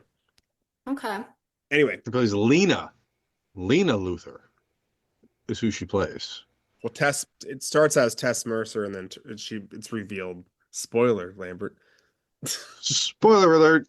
Boiling over here. All right, so John, come on. those are not my nominees. I'm not especially excited about any of them. I do like Cassidy Freeman though. So, Jordan, what do you have? Okay. I'm not gonna lie, I was having a really hard time with the ages. The ages were throwing me off. So these two are not necessarily age driven, but more of like I could see them playing the role of like the mom. I feel like you guys are gonna be like, those are random. Um, Kate Blanchett was my first Okay. one. Okay. And Winona Ryder. I thought the two of them, I was like, I I mean, could she see them. plays a mom in Stranger Things. And she plays a mom in the latest Beetlejuice. She's in Stranger Things. I had a feeling that I was like, I had her as a mom in my head for some reason. But Yeah. she's Thank you. super neurotic in that. I think she'd be too much. I like Kate Blanchett way more than Winona Ryder though. Yeah, Yeah. I could kind of see it. Like she has that like, I feel like also I'm a huge Kate Blanchett fan, so I feel like she could also play that role, and I would be like, I still love the mom because even if she is kind of Quirky. Crazy. quirky, good word. She'd be way more stoic. Like that's how Kate Blanchett plays it. Okay, Lambert. So I had four names. I have to do the callback. I had Kate Hudson just because she is around this Sure. age right now. I would I had to write appreciate her name the down, but like, homage. no. Um, Sarah Paulson Okay. Yep. is one that I wrote down. Bryce Dallas Howard Ooh. is another I wrote down, but my favorite one is Drew Barrymore. Yeah, I like Drew. Yeah, I think that I'm still ride or dying for Cassie Freeman, but I think if we're not going with Cassie Freeman, since you guys don't really know her that well, I think that it's between Kate Blanchett and Drew Barrymore, frankly. I get down with either of them. It'd be an interesting dynamic because they would play it very differently, Yeah. Very differently. but I could see both of them doing it. Yeah, I think Drew Barrymore might also be a little too excitable. Like that's not a good way to describe her, but she's like too peppy. She's like You too can't you can't base it off of how she acts in her little talk show though. well. I mean, you're not wrong, but I'm trying to think of the. I mean, should I base it off her in Charlie's Angels? Like, what's the last thing she was in? Is a like Base it off her in The Wedding Singer. okay, now we're Movie. talking. All right, Yeah. I see the vision with that. So if that's the case, Drew Barrymore. I'm gonna say his name wrong again. Jeff BB, Beebe. So BB. Jason Lee was only 30 when this movie came out. Just to put some ages in there for you. So I went first on that one. Lambert, you go first on this one. So I kind of grouped these guys together because Oh, the band? Jason Lee was 30, Russell Hammond, Billy Crudup was 32. Oh, two. Okay. So I kind of grouped these guys together. But like having said that, like I wrote down one, two, three, If you four. want to do them, hold on. If you want to do them together, we can I both wrote down 6 names for both of them, but I think like through like the total or throughout 12 total. total Okay. 6 names total for both. But as throughout this conversation, like there's a couple I'm like, oh, that'd be cool this way. Oh, that'd be cool that way. So for BB, I think Joe Keery, if we're I talking I got Joe Keery down too. if we're talking Stranger Love Things, Joe Keery. That's Oh my number yeah. yeah, one. That's my number I have one. Joe Keery as Jeff Beebe. And then I'll save a couple because they're more they may be more actually no. Just say it. Um Off the wall a little bit, Pete Davidson Yeah, okay. as Jeff Beebe. Just because like I In don't like a know, way I like can see it. I see the vision. I'd wanna see it because Yeah, it's the charisma, it's that rock star attitude. Like I could I see like him better as Russell. no. I can't think of the new manager's name. Jimmy Fallon. Oh, I don't know his name either. But that'd be good. I would cast him as Something Jimmy. hope. Something hope. Yeah, you're Yeah, right. what the hell is his name? Um and then well, so those two guys I think I like for Billy Moore. Actually, the other one I like, he's a little bit older, and it would be a total change of character. Skylar Aston from Pitch Ian. Perfect. Yeah, He's yeah. the guy from Pitch. The main acapella guy. Yes. I think seeing him in this kind of role would be cool. And like he could actually sing, but like that's not the fact that he can sing is not important, but I just think that seeing him in this kind of role would just be kind of a stark contrast to what you're used to seeing him in. Very similar to Jason Lee, and like you were used to seeing him in Mallrats and Chasing Amy, and then all of a sudden he's this rock star in this kind of this comedy drama period piece, like whatever. So He was on a yeah, TV show forever too. He's been on he was. I can't remember what it was. TV shows. He is a little bit older. He's late 30s, so he's not quite the age range, but I mean, he looks young. He could pull it off. Agreed. All right. Jordan, you go next. Okay. My guys again are also older. I promise after this one I was better about the ages, but for this one I was just Fine. going strictly for like who do I think could really do kind of like lead singer of a rock band, a little full of himself and thinks he should be appreciated more than he is. So I have Matt Bomer Yep. Okay. Okay. and James Franco. I think both of them could play like sassy little drama queens a little bit. I like the vision with James Franco. Um, I feel like he couldn't keep a straight face though. Like he'd be telling off Russell and would just be fucking grinning like a dickhead. He is such a giggly dude. Uh, all right. So did you already say Russell's too, or you want to say Russell's too? Oh yeah, I can do his too. I held off on Russell's, Okay. so All we right. can All right. just All let's right. just do Jeff. Let's just do Jeff. Hold off. So I have two other guys for Jeff Baby, and I'll just say him. Daniel Radcliffe, I think would be pretty interesting. I was thinking about his name too. I didn't write him down, but like Yeah. he was up there. I think I just used him on like the last episode we did, Yeah. so I didn't want to use him Me again. too. I think Evan Big Peters. Daniel Radcliffe fans. I do like Evan Peters. Evan Yep. Peters would be good, but Joe Keery he's my Jeff Beebe. I He think Joe just kind Keery of would be solid. he just kind of looks like him too. All I'm right. pretty sure he can sing too. I think he's in a band, no? Wouldn't Pretty say sure. I don't know. I'm like 90% sure he's in a band or like plays the guitar or something. I've seen it on Instagram. it wouldn't surprise me. Let's do Russell. So I'll no, hold on. Actually, Jordan, it's your turn to start, I think, right? Okay, so for Yes. Russell, I think I'm saying his name correctly, Avon Yogia. He's from, what is he from? So mainly he's from the TV show Victorious, where he plays like a skater type bad boy. He's another Yeah, stuff. he's Victorious. He's in Now Apocalypse, Tut, Resident Evil. He's in Zombieland. I got it. He's in Zombieland Double Tap. Okay, I remember him from Zombieland. I know who he is in Zombieland Double Tap, the second one. Yep, I thought I know who you're talking him, about. because I thought he could play like a kind of mysterious guitar, God. the guitarist with the mystique, you know?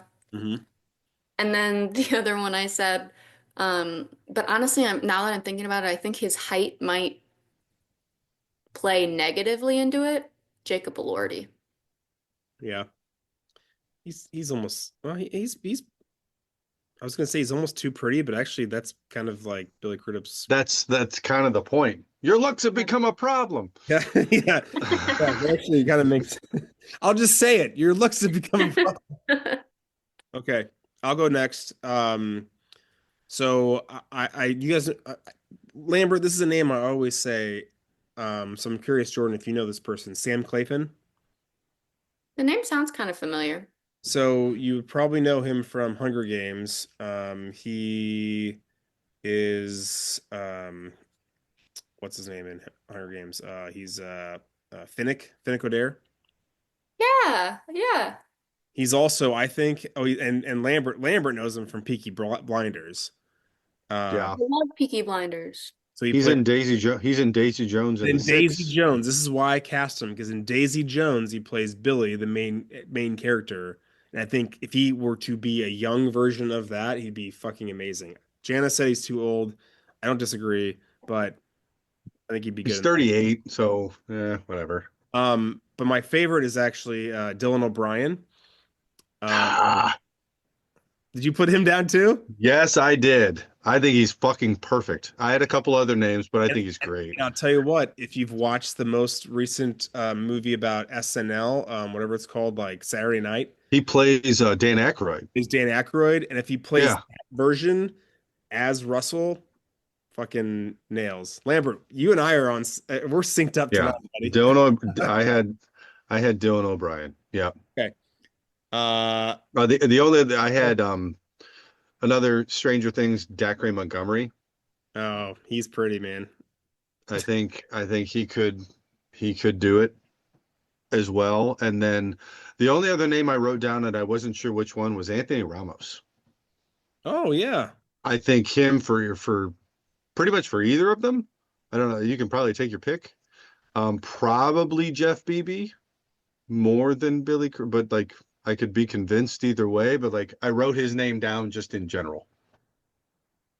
Yeah, I think there's a world where we would cast him and also what's the name, Avon Jogia. If we Mhm. could do them as like a BB and like Hammond type of pair, I think that would be a good match. I do like Jacob Elordi, but I gotta say Dylan O'Brien. I mean that's I I love Dylan O'Brien. That's a I good. gotta all right. yeah. Man, we're not usually like this. This is a we're on a roll here. All right. So let's recast Anna Paquin, who plays Palexia Aphrodisia. She was 18 in this movie well, not when it came out. I believe she was 18. So she's 17 So right. she was probably 17 when it was being filmed. So I'll go first. I got they're a little older because it's hard to cast like, teenagers. I'm just gonna do one. I got two, but I'm just gonna say Elle Fanning. I think would be I good. love Elle Fanning. I was thinking about Elle Fanning. I didn't write her down, but I was like, again, I kind of combined these two as well because Anna Paquin was 18, Kate Hudson was I 21. think So Elle Fanning could you're also kind of looking for the same like you're looking for the same age range essentially for Elle both Fanning these could play characters. Penny Lane, by the way, just to be clear. She could go either way, I think. No, I agree. But I like her better as Anna Paquin's character. Who else you got, Jordan? Was The other one, she's also kind of older because I don't know a whole lot of like teen actors, but she has who like a really does? young face. I thought Anna Sophia Robb. Yep, She Okay. could play somebody younger for sure. I like her. Write it down. Okay. Lambert. I had Hunter Schafer Oh, I love Hunter from Schafer. Euphoria. Yeah. She would make her cool too. Like Yep. extra cool. Yeah. Is that what we want from that character though? I tell you what, let's hold I mean, off on she's that. pretty fucking cool. Hold on, let's hold off because I think that maybe we might be able to switch some characters around with Penny Lane. Like let's actually do Penny Lane right now. Okay. Because there may be a situation where we want to flip flop them. So I'll start. I have no good names here. I put Sydney Sweeney, and that's all I got. And Nope. that's not even good. Nope. So let's just move Nope. on. What do you Nope. got? Nope. The two names that I wrote down, and this would be interesting because there's a little bit of like, it would kind of stay with the spirit of like Kate Hudson and like her lineage and her parents. I wrote down Lily Rose Depp, Yeah, I get it. Trying to see and it. then I I see also wrote down Olivia Rodrigo, Yeah, okay. just cause. Yeah, I got it. But I like Lily Rose Depp and Hunter Schafer more. Yeah, you're all about that espresso. Okay, what or not? No, that's somebody else. What Yeah, Olivia no. Rodrigo? That's Sabrina Carpenter. Sabrina Carpenter. I got that screwed up. Sorry. Maybe I want her to be. Maybe she should be Penny Lane. I had Maya Hawke. We're really on like a Stranger Things kick. Oh man. Well, because there are like I mean, if you want to go with well-known young actors, like we dip our toes in that pool frequently on this show, Jordan. But I thought Maya Hawke would play. She would add like an extra level of cool too. Especially if it was like nowadays, she would bring like I don't know. She would bring something to it. I had a vision. I had a vision. I think Maya Hawke is amazing. I that's my vote. I think she's great, like in general. Yeah, no, she's killer.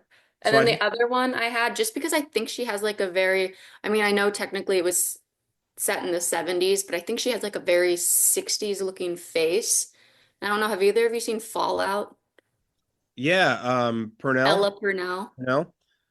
I feel like she could really fit that aesthetic for some reason. I almost want to say I want to say Maya Hawke and Penny Lane, and I kind of want to put Ella Purnell with Anna Paquin's role. Yeah, she has like those big eyes. Something about like Anna Paquin's role kind of gave me like she seemed a little more innocent in a way She she seemed innocent, but she was not. And that's until they start showing her dancing around with Right. Yeah. Exactly. Like she kind of portrayed this very innocent, like, oh, I'm just a little girl, blah blah. Blah. Nope, not at all. And She's that's the one that goes on the plane to London with Deep Purple, all by herself. Eva Cornell. Let's recast Lester Bangs. Philip Seymour Hoffman was 43, and I have a couple. I'll start because I don't know. I think he's again. I've already established he's one of my favorites. I think that I think Paul Dano would be a fascinating person to play this role. I think that Seth Rogen would be a funny version of this. Uh, Uh-huh. and I think that Adam Driver is my vote, and I think he'd be so over the top, which is what fucking Philip Seymour Hoffman is. So Adam Driver is actually my favorite, but Seth Rogen's a close second. I like Seth Rogen. I like that. He would play it funny. He plays it like the DJ from Step Brothers. Yeah. Hold on. I'm just realizing that now maybe this is not so funny and ironic. Yeah. All right. Jordan, you want to go next? I only have one for this one. He's also older, out of the age range, which is just kind of the vibe that I'm going off of apparently. Um, but for some reason I was thinking Woody Harrelson. For some reason I feel like he's like eccentric enough that he would play it a little. I don't think that I mean, I know that it's like based on a character, but I don't think he needs to be a particular age. I think you can kind of like take some fun liberties with that. And you just got to be an eccentric ass, like rock and roll guy who thinks he's cooler than he actually is. Yeah. Yeah. The problem is that Woody Harrelson is actually probably not as cool as he thinks. He's the opposite. He's actually cooler than he thinks he is. I was gonna say, well, I'm not here for any Woody Harrelson No, what I'm slander. saying is, No, yeah. cool as he He's thinks he is, he actually is cooler than that. yeah, Right. he doesn't give the vibe that he thinks he's like No, all that. Right. Right. Right. he, Right. he's just cooler than everybody else, and that's good for. So I wrote down three names. Yep. I wrote down Josh Gad Yeah. just because I think that would be Yeah, interesting. I like that. I wrote down Rebel Wilson too, Yeah. Okay. because Okay. there's no reason this can't be a woman. And I then was I gonna don't know, say John's going woke with it. I'm here for it. I don't know why, but I wrote down Chris Evans I was just gonna say I because feel like one of the just because Chris's could do it. I think he could do it. Yeah. Yeah. You might have to like put him in a fat suit or something like that just to like show He that wouldn't he's be able to not be like as pretty as he is, I don't r- think. but you could but like even if he was like you could You could play off of it. he can be cynical. He can play cynical. He was fantastic in the Knives Knives Out Out. movie. So Yes. good. He And can I'd kill play for that cynical. sweater that he had on. Yeah. Mm, So I don't know. Whatever. Rocking that turtleneck. he was. Yeah. I mean, I think. I mean, Chris Evans actually is surprisingly good. I don't hate Woody Harrelson. I I don't hate kind of digging Josh Gad or Seth Rogen though. Those are my two leaders right now. Just depends on I like that. depends on how silly you want him to be, right? And I think that Philip Seymour Hoffman is not really a comedic actor, but when he does play comedy, he I think does a pretty good job. he's So got great timing. yeah. He's got great timing. So Seth Rogen, I hate to be like that's my vote, but that's my vote. I could see Seth Rogen. I I could could totally see Seth Rogen Okay. because he could play it straight enough to be sincere and then he can be funny. Yeah. All right. The hardest one I think is William Miller. So again, Patch Fugit was 18.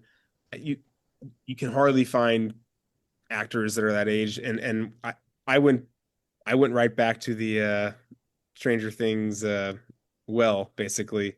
Just say it. I think it's Finn Wolfhard or Finn Wolfhard is the or Noah Schnapp is the other one. I went Gaten. Really? Yep. I think he's too weird. and and that character isn't. Well, you have to believe that like the girls are kind of like that Penny Lane might kind of fall for him at the end, and he's naive, but also like, you know, I get what you're saying. Penny Lane falls for him because she finally meets a guy that genuinely cares about him, cares about her. I think Gaten Manzara could definitely play this. I think Finn Wolfhard plays it better though, personally. Jordan, what do you think? I said just because I think that um I've seen him play like the innocent role before. I said Tom Holland. I have Tom Holland. I can't see it, but I have Tom Holland on my sheet as well. But my sheet, my iPad. But I was like, he's kind of old, but also like, who gives a He has shit? such a baby face though. Yeah, he does. I And think like I think there's a world where Tom Holland can pull this off pretty well. I'm picturing like well what I think is like I'm picturing him playing how he plays like the Spider-Man. Like he's just like this innocent, Yeah. a little Nerd. naive, Bumbling nerd, nerdy yeah. kid, yeah. But Yep. like he's super cute and he's really likable. So like the girls would be like, "Oh yeah." Yeah. Plus he's short, so he could play younger. Hmm. I actually had a fourth name, Asa Butterfield from Ender's Game, but he's probably too old now. But he like he's baby face for sure. All right. Well, you wanna go with Gatton? No, I I don't. don't. No, we can go with Finn. Hell, we can go with Tom. I'm not married to any of Let's those go with guys. Tom. We're picking Tom. We're picking Tom. Let's pick Tom. Tom's the winner. Can't go wrong with Tom. He seems like such a golden-hearted kid. Marion Zendaya, like good for that dude. Yeah, good for Uh, him. all right, to stream or not to stream, is this Betty better as a TV show? My only thought was, Lambert, I'm sure you have like a 6 series like TV show broken down. No, that's next. Okay. Yeah. I thought this would be good as like a mini series, and the mini series is like a 10 episode, like just the entire tour.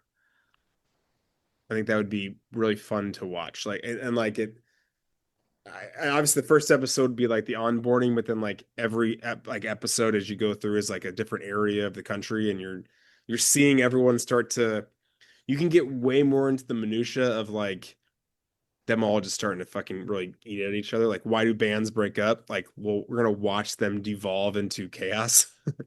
Yeah. Yeah. I think that'd be kind of interesting. But Like actually, that 4 hour long Eagles documentary. Love it. yeah, I just watched that like a month ago. 100%. Again. Even the Beatles one. What was that one called? That was like a 4 hour about them writing Let It Be. What was it called? Let It Be. Anyway, but you guys ever watched that on Apple Plus, like the Roof concert? I don't have Apple Plus. What a poor.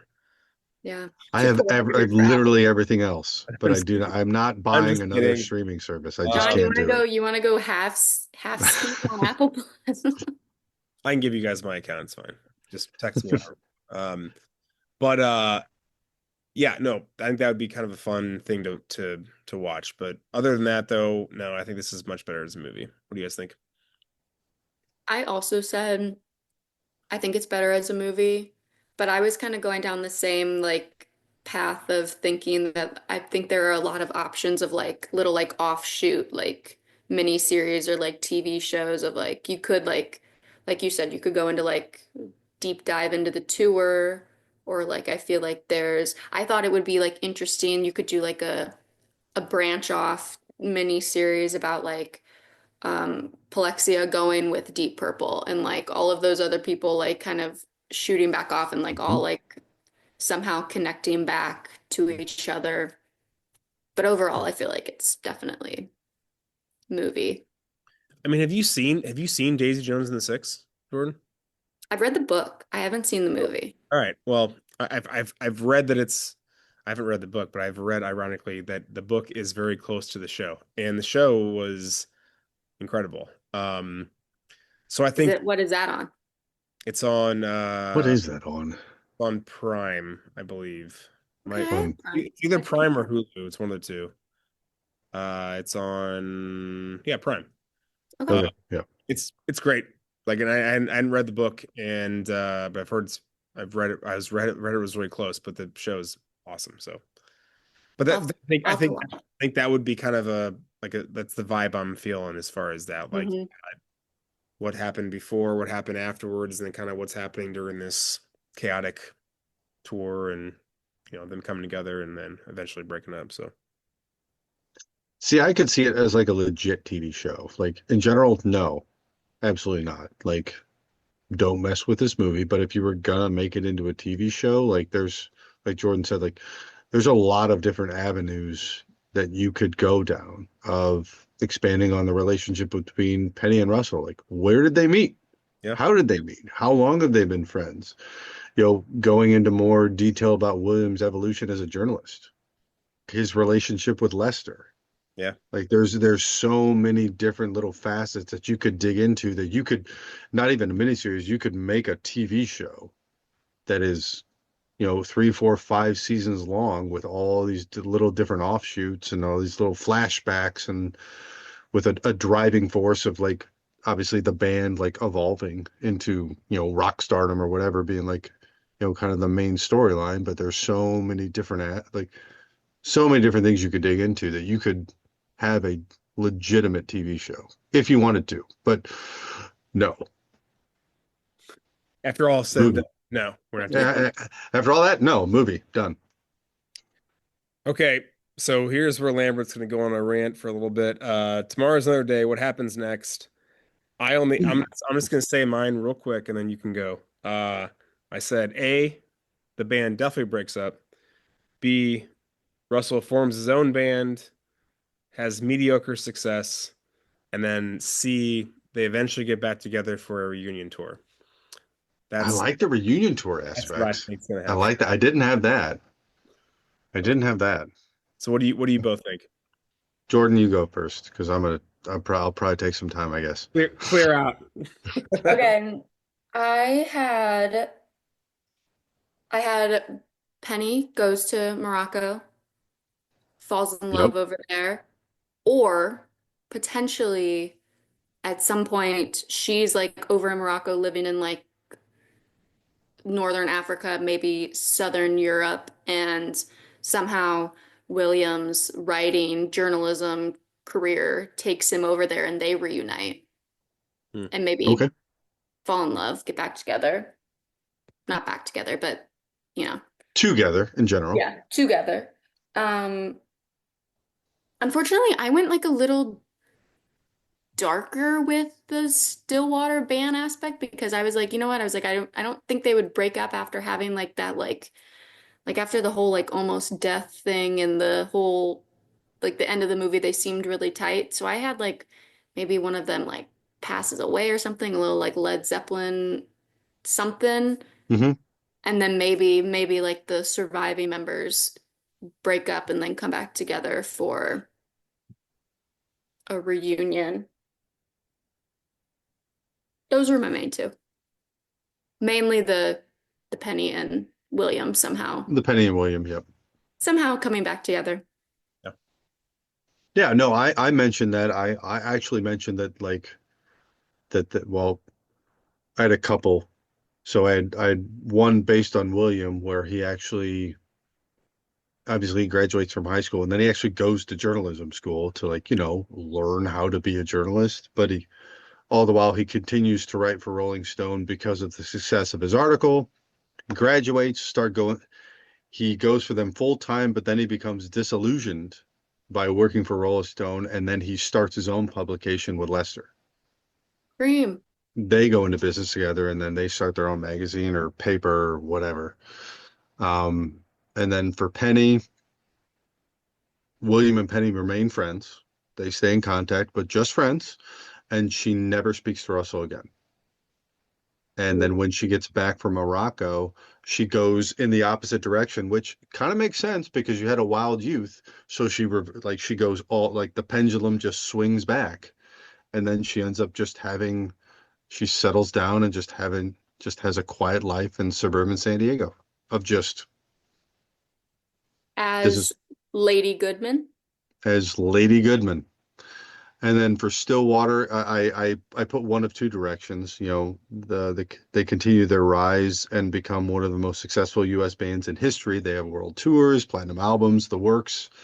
The other direction, which is probably more interesting, is that the good times are short-lived, and because the underlying issues were never resolved.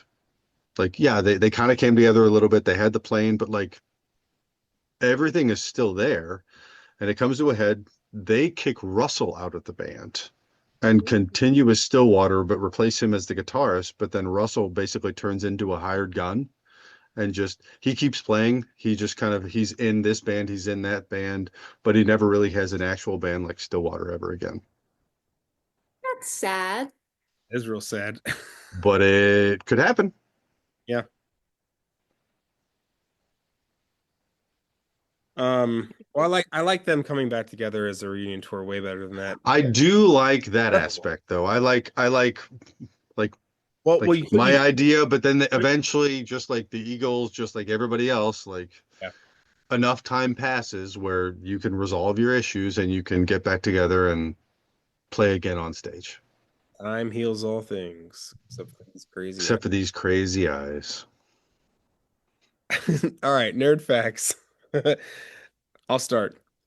In 2015, Cameron Crowe told Vanity Fair that he intended for Almost Famous to end with Elaine Miller, again his mom, Frances McDormand, playing the family Neil Young's On the Way Home. In the end, quote, we decided not to hear that song or her dialogue and let the sequence live in a montage as the Stillwater tour bus drives away to the sound of Led Zeppelin's Tangerine, which Jordan obviously really enjoyed, as did I. Perfect. That song was more eloquent in its summary of the movie than any spoken words, Crowe said. I agree. I agree. That is true. Speaking of Cameron Crowe, when his mother appeared on set for a cameo, he made every effort to keep her away from Frances McDormand, who was playing, you know, obviously his mother, so that McDormand's interpretation could not be swayed. But then he left the set for a few minutes and he came back and they were having lunch together. We already talked about how like she We was kind of talked about that a little bit, where they ended up obviously being very close. And yeah, Initially, another blonde man was slated to play Russell Hammond, Brad Pitt. Almost Famous had a shuffling act when it came to finding and locking down actors, and Pitt was one of the cards that fell out of the deck. When Crudup was cast to play Russell, when Pitt dropped out, Crowe kept the Golden God quote despite Crudup being a brunette. I Can kind of you, like that they kept it though. I no, totally liked that they kept 100%. it. Can you imagine Brad Pitt playing that role though? No, No. I'm sure he could pull it off because he's good. I just want you to think of the year though. That's like Fight Club Brad Pitt. Ooh. Then yeah, maybe. Yeah, I was gonna say, let's think of the year. Okay. Crowe and the production team apparently got a ton of audition tapes, hundreds, for the part of William Miller. But Patrick Fugit's tape surprised Crowe, and he said Patrick was funny and kind of awkward and not jaded in the slightest. He was just a raw talent, he told the Washington Post. Fugit thought Led Zeppelin and Jethro Tull were solo artists, not bands. At the time, the only music he owned was a Chumbawamba CD. I own that CD. Shout out Eric Barnhart, Chumbawamba, There you friend go. of the show, Barnhart. Yeah. Uh, apparently, to educate him, Crowe made him listen to classic rock, and Fugit said, he gave me all these albums from Led Zeppelin, The Who, Neil Diamond, David Bowie, Peter Frampton, and he told me, I want this stuff coming out of your pores. And I guess he Damn right. shit. So That's kind of wild. But I guess if it was 2000, he was only 18 at the time, but still. and he was into Chumbawamba, so he's probably into Chumbawamba, yeah. Daft I Punk. get knocked down and I get up I again. get up again. You're never Oh, gonna yeah. keep me down. It was all Eminem, probably. Yeah. Right. Penny Lane, we mentioned it before, it's partly based on BB Buell, Liv Tyler's mom. BB Buell dated a lot of rock stars back in the day, including Todd Rundgren and Steven Tyler. During an interview between Buell and Crowe in Talk magazine, she mentioned to Crowe how in real life she twirled in concert debris just like Penny Lane did in the movie. So that's where he got that idea from. I love that scene. It's a great scene. Penny Lane asks William if he'd like to go to Morocco with her. He says, yes, ask me again. According to Cameron Crowe, Ask Me Again was Patrick Fugit stepping out of character and asking Kate Hudson to repeat her lines for another take. Crowe liked the take as is and kept it in the final cut. And you can't even tell. No. Like you can't tell that he was like, let's do it again. Yeah. He says, Ask me again. ask I me. like Ask me again. We already kind of mentioned Peter Frampton writing Stillwater's song, so I'll just say Pearl Jam guitarist Mike McCready provided the guitar track for Stillwater's songs. That guy shreds. He does. Fred. Cameron Crowe created, directed, and released a music video to Stillwater's Fever Dog following the release of the movie, which is hilarious. I probably need to find that on YouTube somewhere. Yeah, I need to find that. I need to experience that. I bet it's pretty good if I I had bet it is pretty if I good. had to bet money. Yeah. There was actually a band called Stillwater in the 70s, though the band depicted in the film is not them. They agreed to the use of their name after reading the script. Very kind of them. Interesting. It was good of them. Kind of sad. The real Lester Bangs died of a drug overdose at a fairly young age. So did Philip Seymour Hoffman, who portrayed him in the film. That's kind of eerie. That is kind of eerie. The old records William looks through at the beginning are actually Cameron Crowe's, saved from his younger years. I love that scene. Listen to Tommy with the candle burning, and you'll see your entire future. You'll see your entire future. Wait, And he doesn't start Tommy at the beginning because Sparks is not the first song. wait, have you guys ever thought about how like going off of that scene, like when it says, listen to Tommy and you'll see your entire future, and then it kind of goes into his future, like into the future, and it like shows him as like a teenager and stuff. Yeah, a I little remember, montage of his kind of notebook and all the band names and yeah, everything like that. Yeah. I remember I kind of thought like like after a handful of times watching it, I was like that could be kind of like a cool like concept of it of like none of it really happened. It's just like him like his like younger self like seeing his future through like the burning candle. So then like the end of the movie is him flashing back in his bedroom. Yeah. That'd be Like crazy. That would be crazy. like the taxi goes like or the tour bus goes into the sunlight or the sunset, Tangerine's playing, and then like he like wakes up in his bed and he's like 8 or no, 11. I'm 11? Speaking of what's Oh, next, and real there you quick, go. nobody That's gives what's next. Jordan any more acid. Sorry. I just thought it would be a trippy concept, you That know? is I a agree. great I concept. agree. I love it. I like that. Am I reading the last one? Yes, ma'am. Okay, there's a cameo. Peter Frampton plays member of the road crew for Humble Pie. In real life, Frampton was a member of Humble Pie from 1969 to 1971. I think Cameron Crowe was like, "Hey, buddies, you want to be in the movie? Cool. We'll figure out a fun way to put you in there." Well, he had a rock star wife, so he had access to all these people. Well, he met them all growing up, obviously. He toured with all of them. Apparently that too. So yeah, double whammy.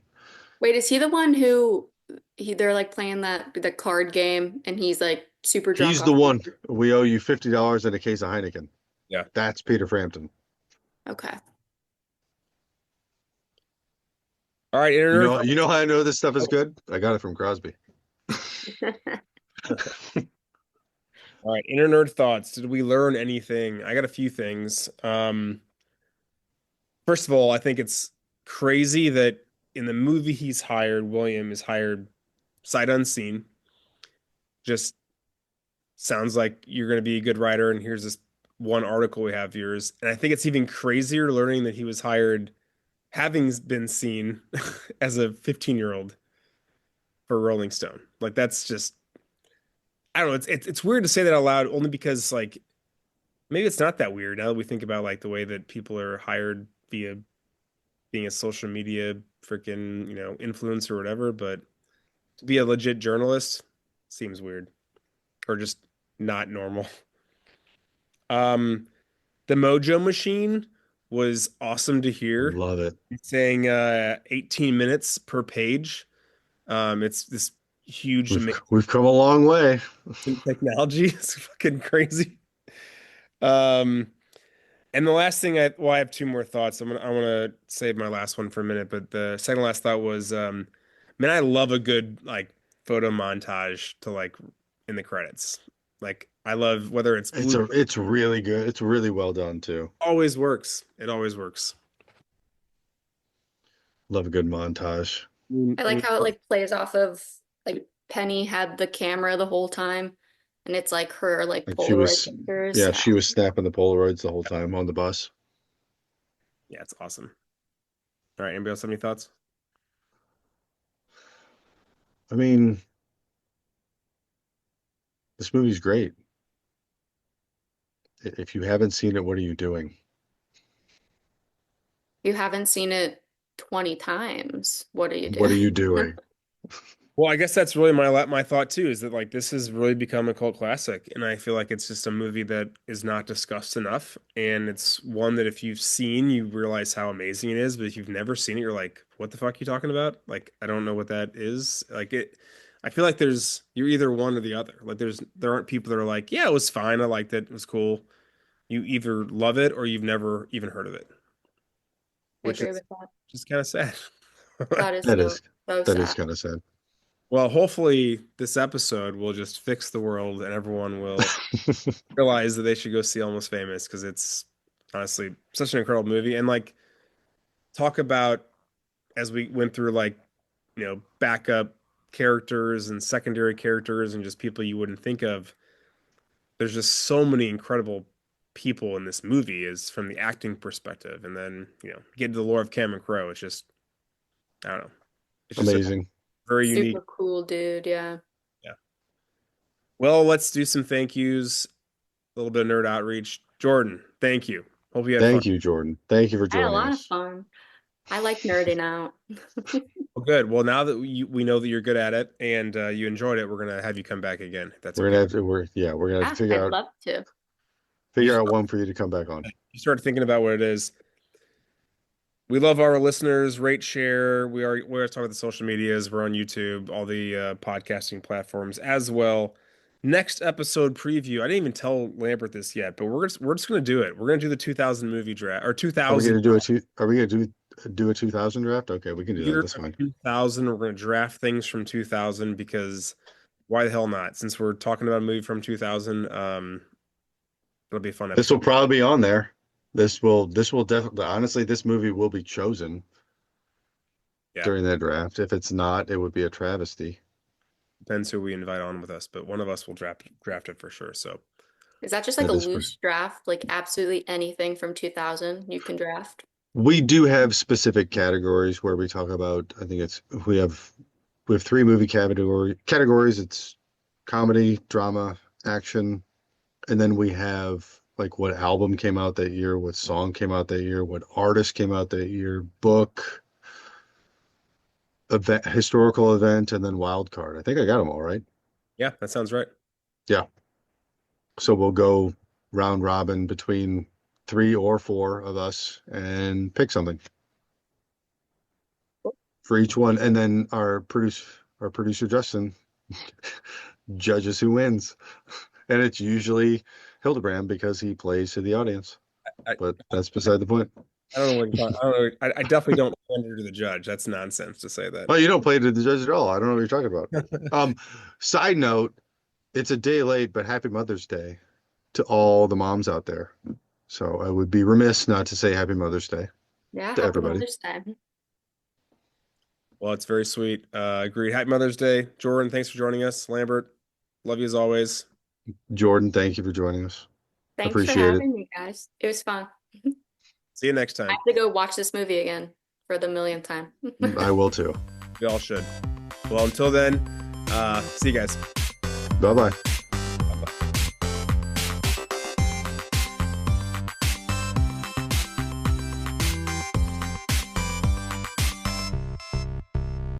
Well, I'm 12 observation hours away from being a doctor, and I only want to get it just so that Matt's not the only doctor in the family. I have no other purpose to get it, but I mean, that's a good enough purpose as far as I'm concerned. yeah. I mean, I guess one of these days I'll get it. Like my last 3 years of teaching, just for that minuscule pay bump. Okay. But you'd have the title, so Right. You'd be Dr. Hildebrand. As Jana and actually my students like to point out, I'm already pretty vain as it is. I probably don't need that. Um, any extra help? Case in point, Jordan, he's probably not looking at us. He just hears us. It's just a big screen of himself on the Zoom. I have my face just pinned.